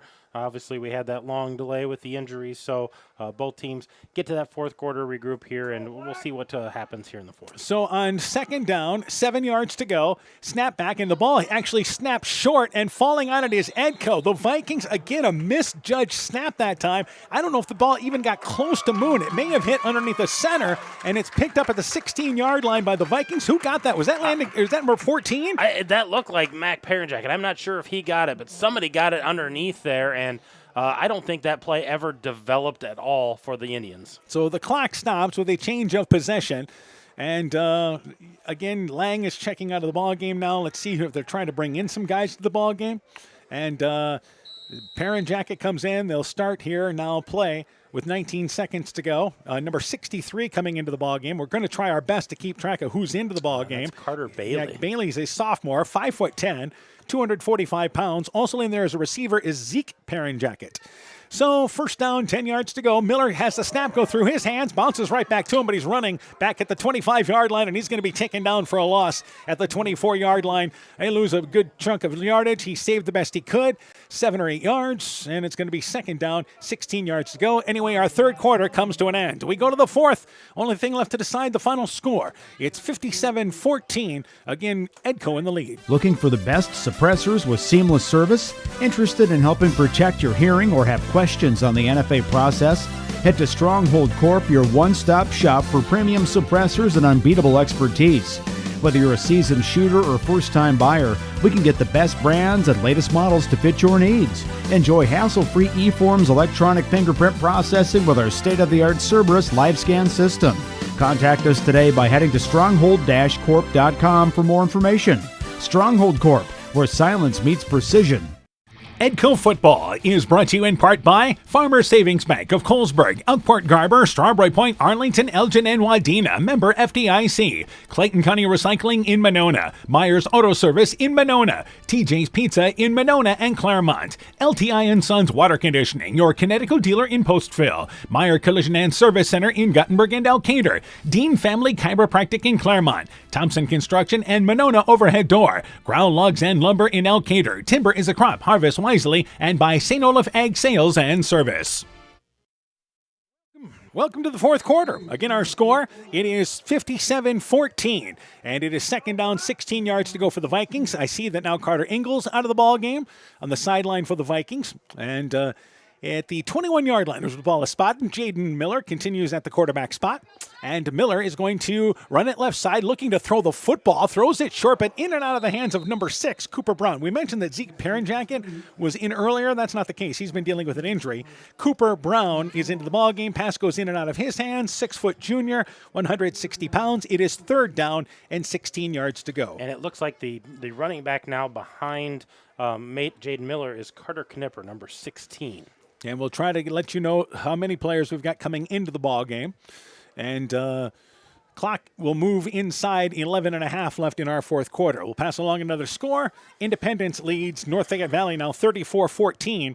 As that ball game is once again in the third quarter, actually now in the fourth quarter, 34-14. Meanwhile, third down, 16 yards to go. 3 receivers to the right, snap back to the quarterback Miller, brings it right side, 20-yard line, down to the 15-yard line, pushed out of bounds there. Nice tackle there by Moon.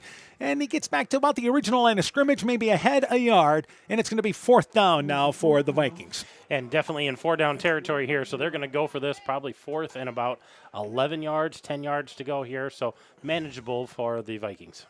And I don't know if you put it in the air in this situation. I mean, probably not. I think you try to run this, try to pick it up. Tried to throw it on second down, 16 yards to go, but this is a case that they'll go empty backfield, and you may want to get some touches. I think it's a team that's going to throw the ball more this season than what they have in seasons past, and they're going to throw it here. Miller to throw the football, goes into the end zone. It's a jump ball, and slipping in the back of the end zone was Dace Arthur. Unable to make the play, though, as he tried to regroup. There's a flag down on the play.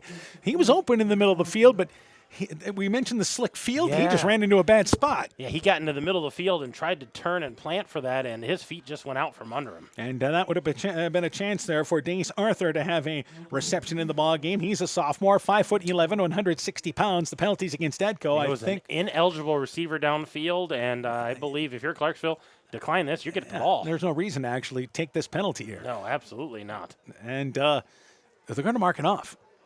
So it's 4th and 15 to go.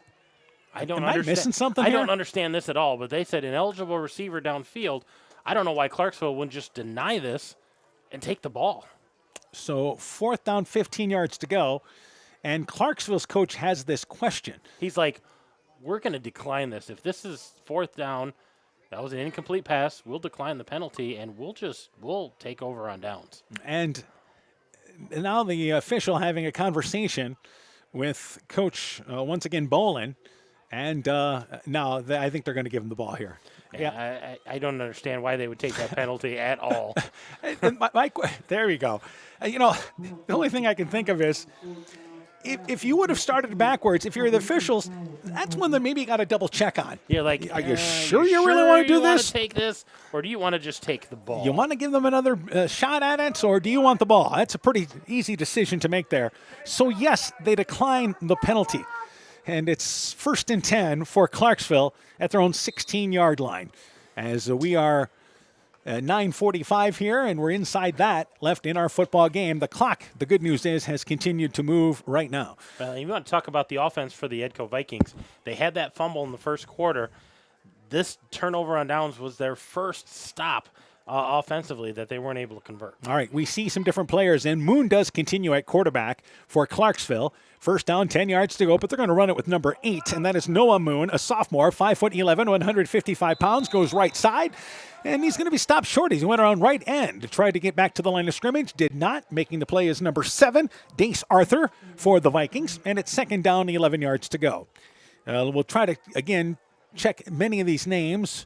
A lot of them we've said, but I believe into the ball game as well there is number 14, who played earlier there, and Mark Parenjacket. And it's still 2nd down. They give him the line of scrimmage. They gave him the line of scrimmage, so Noah Moon able to get back to the line of scrimmage. So 2nd down, 10 yards to go.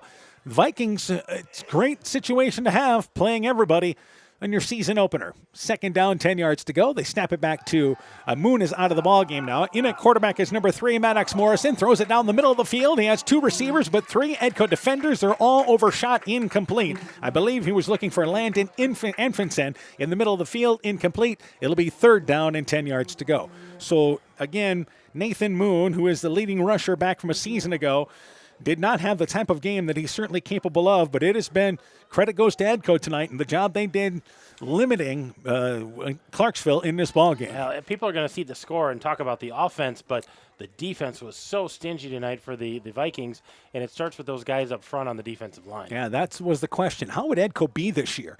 But Coach Hanna was very confident that he knew they'd be quick, and there's no doubt about that. Third down, 10 yards to go. They snap it back to Moon, but this time, once again, it is correction there. Maddox Morrison actually on the carry. Morrison goes right side. Was that number 3 that time, or was that number 8?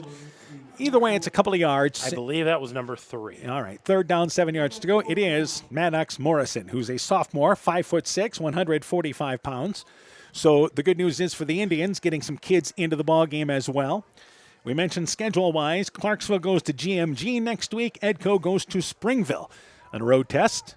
Still figure these teams are going to be in the mix in their district, though. And now Edco are actually going for it here. And now, are we going to have to take a timeout? I think Clarksville wants to talk this over. I think it's fourth down here. It is. 7 yards to go. And Edco was back as if they were going to punt. So it was going to give their subs a chance to work on some special teams. But instead, Clarksville takes a timeout. I don't know if they want to bring the punting team in or what they're going to do exactly. But we'll keep it right here during this break. 34-6 is another update. Crestwood pulling away from MFL Marmac. Next week, we've got games Thursday and Friday night once again. Thursday night, Central City and Central in their district opener. Countdown to kickoff at 6:30, game time at 7 o'clock. Then Friday nights down in the River Valley, MFL Marmac and Clayton Ridge playing. Countdown to kickoff at 6 o'clock, game time at 7 o'clock right here on KCTN FM 100. Live video on KCTN.com or on the KCTN YouTube channel. Meanwhile, we return to action. Fourth down, 7 yards to go. And let's see what now Clarksville decides to do. And it looks to me like they're still going to go for it here. Yeah, they look like they're in a formation. They're going to try to pick this up. 4th and 7. Lean on the youngsters out there. See if they can pick this up. We approach the 6-minute mark of our fourth quarter. And Morrison goes out of shotgun. Morrison to throw the football again, left side, looking for a receiver, but overshoots number 8 and Noah Moon on the near side. He was open. He was able to shake off his defender as he rolled towards the sideline cut, but it's incomplete, and the ball goes back there to Edco. They basically start where they gave it up, at the 20-yard line when they got stopped on downs. Yeah, just good defense again by the Vikings, not letting Clarksville move the ball very much at all, and they're going to just take over on downs again. And, again, a lot of young guys in there, guys that might not get a chance to play a lot. You said build that depth, get some experience on the varsity field here. We mentioned Clayton Ridge and North Cedar. That game postponed tonight. Midland leading Postville. And the score of that ball game is 32-2 at the end of 3. Meanwhile, first down, 10 yards to go. Jade Miller out of shotgun runs the football up the middle. They carry it there with number 16, and that is Carter Knipper. Knipper picks up a couple of yards off left side, gets down to about the 17-yard line. Knipper is a 5'11 sophomore, 145 pounds with his first carry. He had 8 carries actually a season ago and had rushed for over 10 yards a carry, by the way. Yeah, he had big gains last year when he ran the ball. So first carry for the young season here for Carter Knipper as sophomore. And they give him 2 yards on that. We go inside 5 minutes here with the clock moving in our fourth quarter. Ball game, we had a lightning delay tonight in this ball game. Did not start till after 7:30 for this ball game tonight. Receiver split left and right. Second down, 8 yards to go. And the snap back to Miller. Toss play, right side to Knipper, and he's able to get inside the 15-yard line. Cuts back to the middle. He's down to the 10. 5-yard line goes in for the score. Touchdown. Got it. Nice run there by, once again, Carter Knipper. It ends up being a 16-yard run. Give him 17 on it. 63-14, Vikings in the lead. Yeah, nice run there. Just a simple toss play to on the edge, and he cut it back up, got inside the linebackers there, and got to the end zone pretty easily. Showed a little bit of speed himself, but punches it in. The sophomore gets a touchdown. Yep, so the backups doing the job there for Edco. They will go 4-2 in this situation. Again, everybody is pretty much checked out of this ball game for the Vikings as they look forward to their ball game next week. Here's your conversion to throw the football. There is Miller. Left side, throws it. Left flat. That Pat's caught by Parajacket. A correction there, caught by number 6. And that is once again Brown. So Brown with the 2-point conversion. Nice catch. He just ran it quick out to the left side. 4:34 to go here in the fourth. Vikings lead 65-14. Back with the finish after this. Top Gun Customs knows you can fill the deer tag well out of season. If you've tagged that prize buck, pull up to the stoplight at Top Gun in Garnavillo. That's it. Bob and his technicians have been repairing vehicles for over 45 years. We write the estimates, take the photos, and deal with the insurance company for you to ensure your vehicle is repaired quickly and, most importantly, safely. We also have free loaners or rental vehicles. Call Bob or Nancy at Top Gun to schedule your repair today. 563-964-9899. Edco Football is brought to you in part by Lloyd Kelchin Grain in Edgewood, Kendrick Forest Products in Edgewood, Four Scoops and More in Colesburg, Community Insurance with offices in Edgewood and Delhi, Citizen State Bank of Monticello, Hopkinton, Ryan, Manchester, Winthrop, Strawberry Point, Springville, and New Vienna, member FDIC and Equal Housing Lender, Blooms Flowers, Gifts and More in Edgewood, Edgewood Convalescent Home and Lincolnwood Assisted Living, Northeast Iowa Subdrains in Strawberry Point, and by Norby's Farm Fleet in Northeast Iowa. So our score 65-14. Miller kicks it off. It's a squib kick going down to a knee, and picking it up there is the Indians at the 18-yard line. He's down immediately. The pick, it was Anfinson who picked it up there, and it's going to be first down, 10 yards to go for Clarksville at their own 18-yard line. And we'll see if this group for Clarksville, if many of their backups can get a score before this ball game comes to an end. Yeah, they've got 4.5 minutes. The clock will start up again here after the change of possession. So they've got some time here. Maybe they can get something offensively going. Again, more subs in there for Edco. We'll try to pass along as many names as we can. Number 11, Dakota Hansel. He just stepped in the game, a 5'10", 150-pound junior on the line. Yeah, so that's great. Seeing some more kids coming into the ball game for the Vikings. We mentioned now that Maddox Morrison is the backup quarterback for Clarksville. He'll run things for them offensively. And he's got running backs to his left and right. And on first down, 10 yards to go. They run it right side. Carrying the football is Noah Moon. Moon across the 20-yard line, and he brings it out to the 23-yard line. It'll be second down and about 6 yards to go. 4-yard pickup on first down. Clarksville, we mentioned, district-wise, at GMG, home with North Tama. Then they are home with Meskwaki, at Colonesco.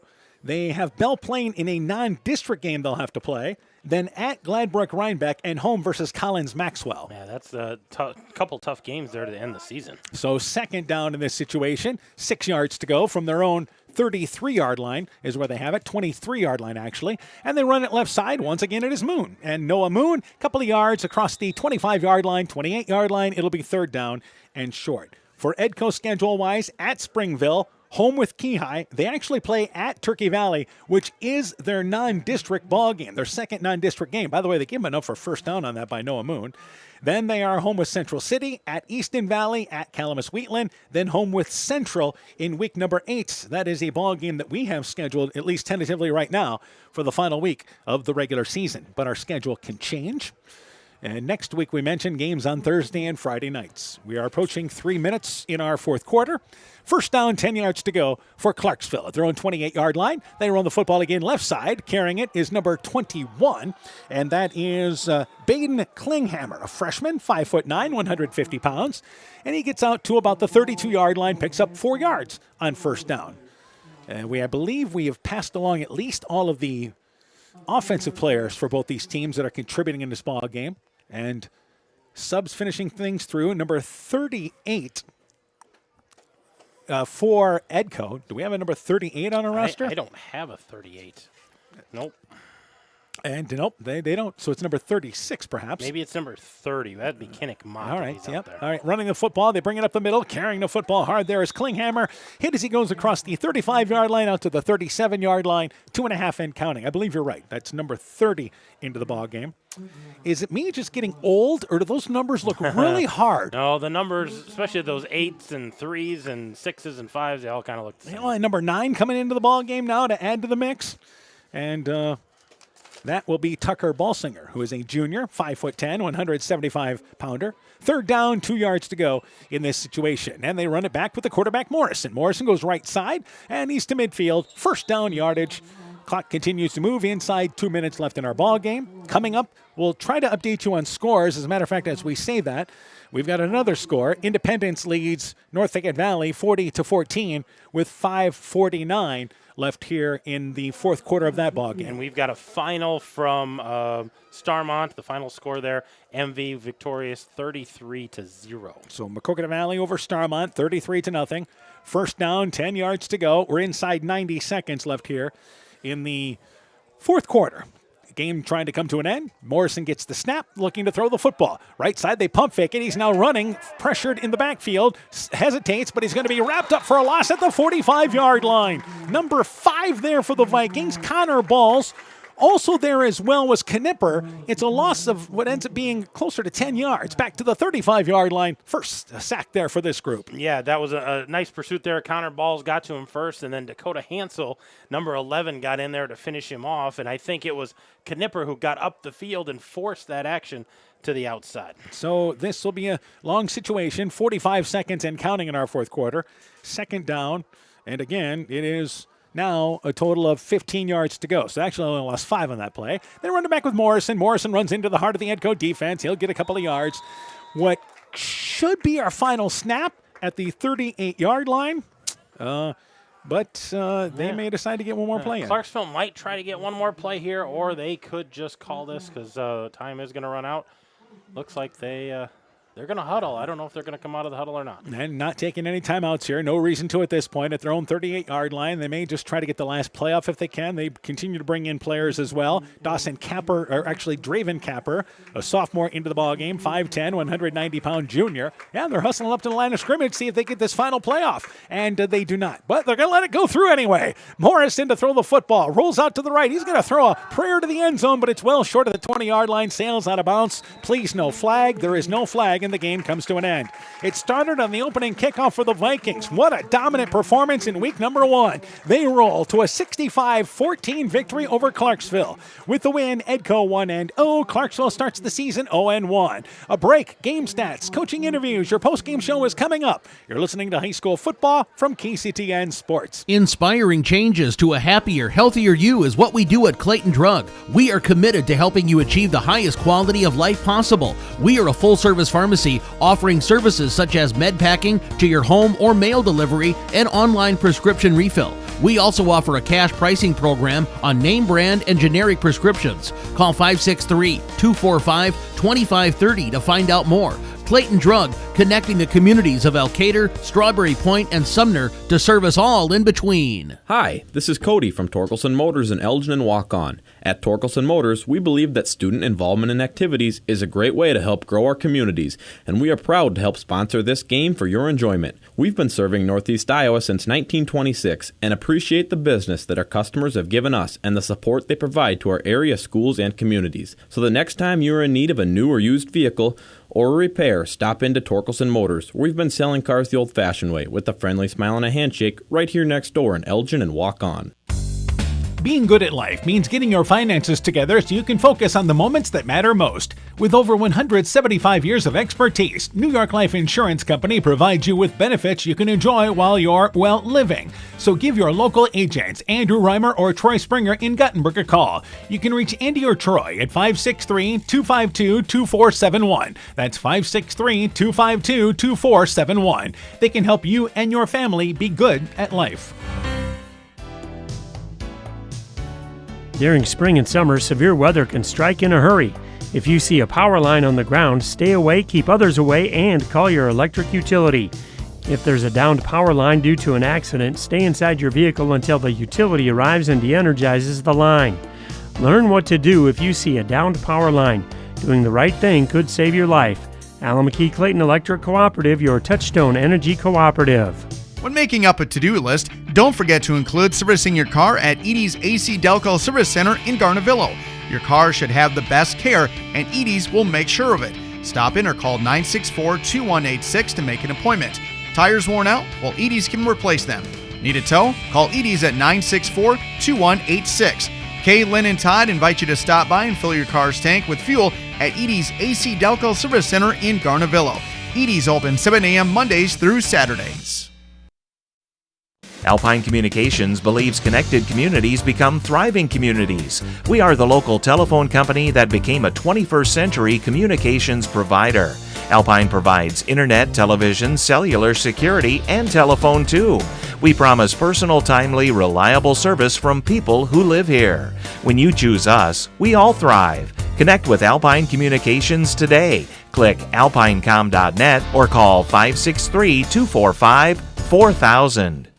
Edco Football is brought to you in part by J&J Land Solutions in Edgewood, Elkader Chiropractic Center, Dr. Jamie Hammersland, Adverse Weather Insurance, Jim Furman of Volga, your independent crop insurance agent, Innovative Ag Services in Elkader, Monona, and Waukon, Guttenberg Municipal Hospital and Clinic. Check out career opportunities at guttenberghospital.org. Furniture Showcase and Allwine, lighting showroom, flooring, furniture, and window treatments. And by Car Auto Group, online at karautogroup.com.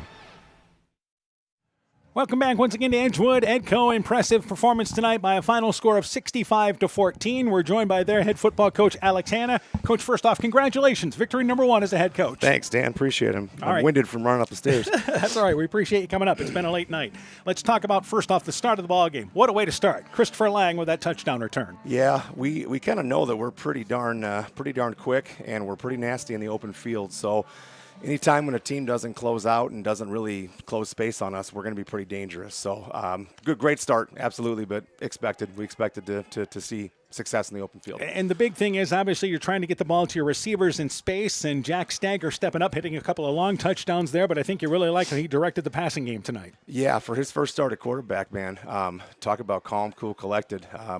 We put a lot on his shoulders this spring and this summer and this fall in practice, so we've asked him to do a whole bunch. So he's accepted all that responsibility, and he's making the right decisions. So he grew a lot tonight. We're very proud of that. Yeah, threw for 163 yards, 2 touchdowns. Christopher Lang and Carter Batten both had touchdown receptions for you. Yep, absolutely. Those are targets 1A and 1B. So those guys are going to catch a lot of touchdowns this year, hopefully. But we definitely are blessed with some speed.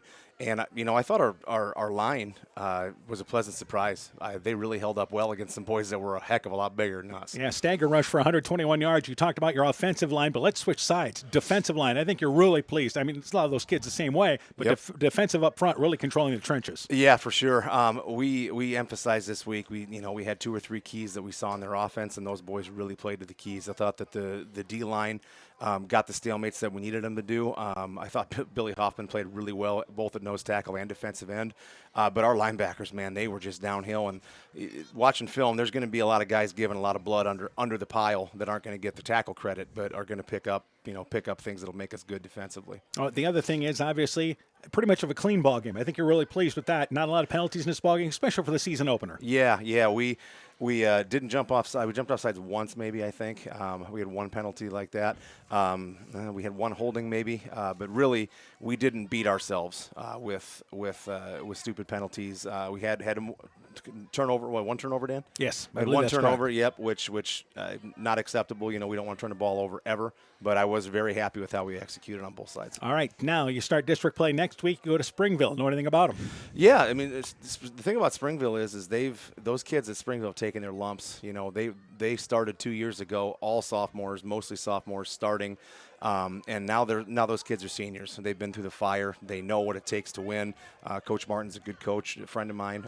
But we're definitely going to have to prepare for them a little bit differently than we prepared for this team. But they have some of the same elements of tough physical running and guys that like to go downhill. Yeah, the old adage, speed never goes into a slump, does it?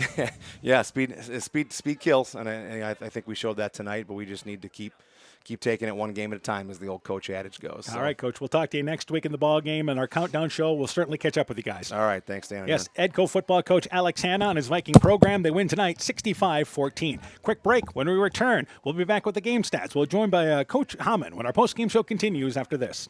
Strawberry Building Supply offers all your building materials for residential and commercial projects. Whether you're building from the ground up, remodeling your home, or a weekend project, we have the materials you'll need. We are an authorized Milwaukee dealer for all your Milwaukee tools. Strawberry Building Supply also has everything you'll need for your pets and livestock. Stop into Strawberry Building Supply today at 413 West Mission Street, Strawberry Point, or call 563-933-4579. Hey, Justin Birdnow here from Birdnow Chevrolet in Monona. I want to take a moment to wish all the local athletes good luck during their game. You have worked incredibly hard and it shows during each game. Myself and the entire Birdnow Chevrolet Monona team is wishing you all that you do your best and good luck. Edco Football is brought to you in part by Silver Edge Cooperative in Edgewood, Strawberry Point, and Delhi. Rivals Inc. Custom Gear, Screen Printing, Embroidery, and online shopping at rivalsinc.com. Bruins and James Insurance, your Organelle Mutual Agent in Monona. Bacon Concrete in Postville. Fisk Farm and Home in Monona, Cresco, and Decorah. The Lowena Savings Bank, member FDIC. Culligan Water Conditioning in Elkader. Nick's Excavating and Kane Construction in Farmersburg. And by T&K Cahoon, your Napa dealer in Monona. Post-game show continues. Once again, our final score, Edco wins 65-14. We're joined once again by Coach Aaron Hammond. Take it away. Let's go through the totals. Let's start first off here for, once again, Edgewood-Colesburg. Edgewood-Colesburg on the ground, led by Jack Steger, 4 carries, 121 yards. He had touchdown runs of 12, 62, and 25 yards. Carson Ingalls had 7 carries, 30 yards, including a 1-yard touchdown plunge. Jaden Miller had 4 carries for 29 yards, and Carter Knipper 2 carries, 19 yards, one of those a 17-yard touchdown run. 17 carries for the Vikings tonight, 199 yards on the ground. In the air, Jack Steger ends up being 6 of 10, 163 yards. He threw 2 touchdowns tonight. Jaden Miller had 1 attempt as well there in his role in the fourth quarter. Christopher Lang had 4 receptions for 90 yards, one of those a 49-yard touchdown grab. Carter Batten, 1 catch, 31 yards. That was for a touchdown. And Jaden Miller, 1 catch, 42 yards. So 163 yards of offense in the air, 199 on the ground. That puts us at 362 yards of offense for the Vikings. Don't forget, we also had a pick 6 80-yard return, and we also had a 63-yard kickoff return. That was to start the ball game tonight. That was from Christopher Lang. Really set the tone for this ball game tonight for the Vikings as they put up big numbers, winning 65-14. Jack Steger, by the way, a lower back injury there, but he'll be all right for next week's ball game. But they had control of the ball game. Meanwhile, for Clarksville, obviously the bigger concern for them injury-wise with Bode Miller, their outstanding young sophomore. Certainly continue to hope for the best in that situation. Let's go to the totals now for the Indians. We'll talk about Nathan Moon on the ground, 27 carries, 134 yards. He did have a 6-yard touchdown run. Klinghammer there at the end, 2 carries for 8 yards. Barons had 2 carries, 14 yards. Bowden Miller, before he went out with that injury, 5 carries for 12 yards. Noah Moon had 3 carries for 10 yards. And Maddox Morrison took over the quarterbacking duties, 4 carries for 4 yards. So 43 carries tonight for the Indians, 182 yards on the ground. Nathan Moon was 1 for 5 quarterbacking for 11 yards. That target was Camden Barons. Maddox Morrison 0 for 3 on his attempts, and Nathan Moon did have that 1 interception that was returned for a touchdown. So 11 yards on the ground for the air. Add that into the ground. You got 193 yards of offense for the Clarksville Indians. And again, our final score, 65-14 for Edco. We mentioned it, talking with Coach Hanna, the speed they have there, and they are going to be a handful for some teams this year. Yeah. That speed is something that teams are going to definitely have to try to prepare for, but it's really hard to do that if you don't have the speed to simulate it in a game. And the other thing is, for Clarksville, they'll be a player in their district. Make no mistake. Oh yeah, I think they're gonna regroup a little bit here. We hope the Miller kid is okay. We hope he recovers. That's going to be a big loss if he can't, but they've got some weapons, and they kind of know what they're working with now and can make some adjustments. All right, let's go through the final scores before we wrap up. Maquoketa Valley beating Starmont tonight 33-0. Midland beat Postville 32-10. Crestwood over MFL Marmac 34-6.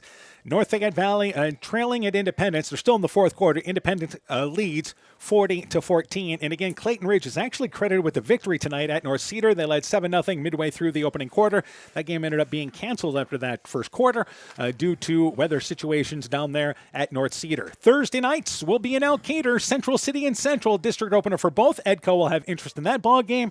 Countdown to kickoff at 6:30. Game time is at 7. Then Friday nights, MFL Marmac at Clayton Ridge. The countdown to kickoff at 6. Game time at 7 o'clock. Catch all the action here on KCTN FM 100. Live video on KCTN.com or on the KCTN YouTube channel. We'll see you next week, Coach. I'll be there for both of them, Dan. 65-14. Edco victorious over Springville. For Coach Aaron Hammond, I'm Dan Behrens. My thanks to Jenna Hammond for running our camera tonight.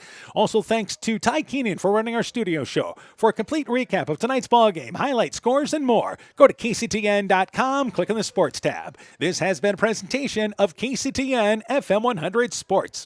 Over the past years, Central State Bank has invested in numerous programs and organizations dedicated to the education and enrichment of young people in our area. athletics and the arts, vocational education, and youth club activities. Because Central State Bank is more than a bank, we're your neighbors, your relatives, your friends, your business partners. And these kids represent the future of our community. Trust your finances to a bank that invests in you. Central State Bank, member FDIC.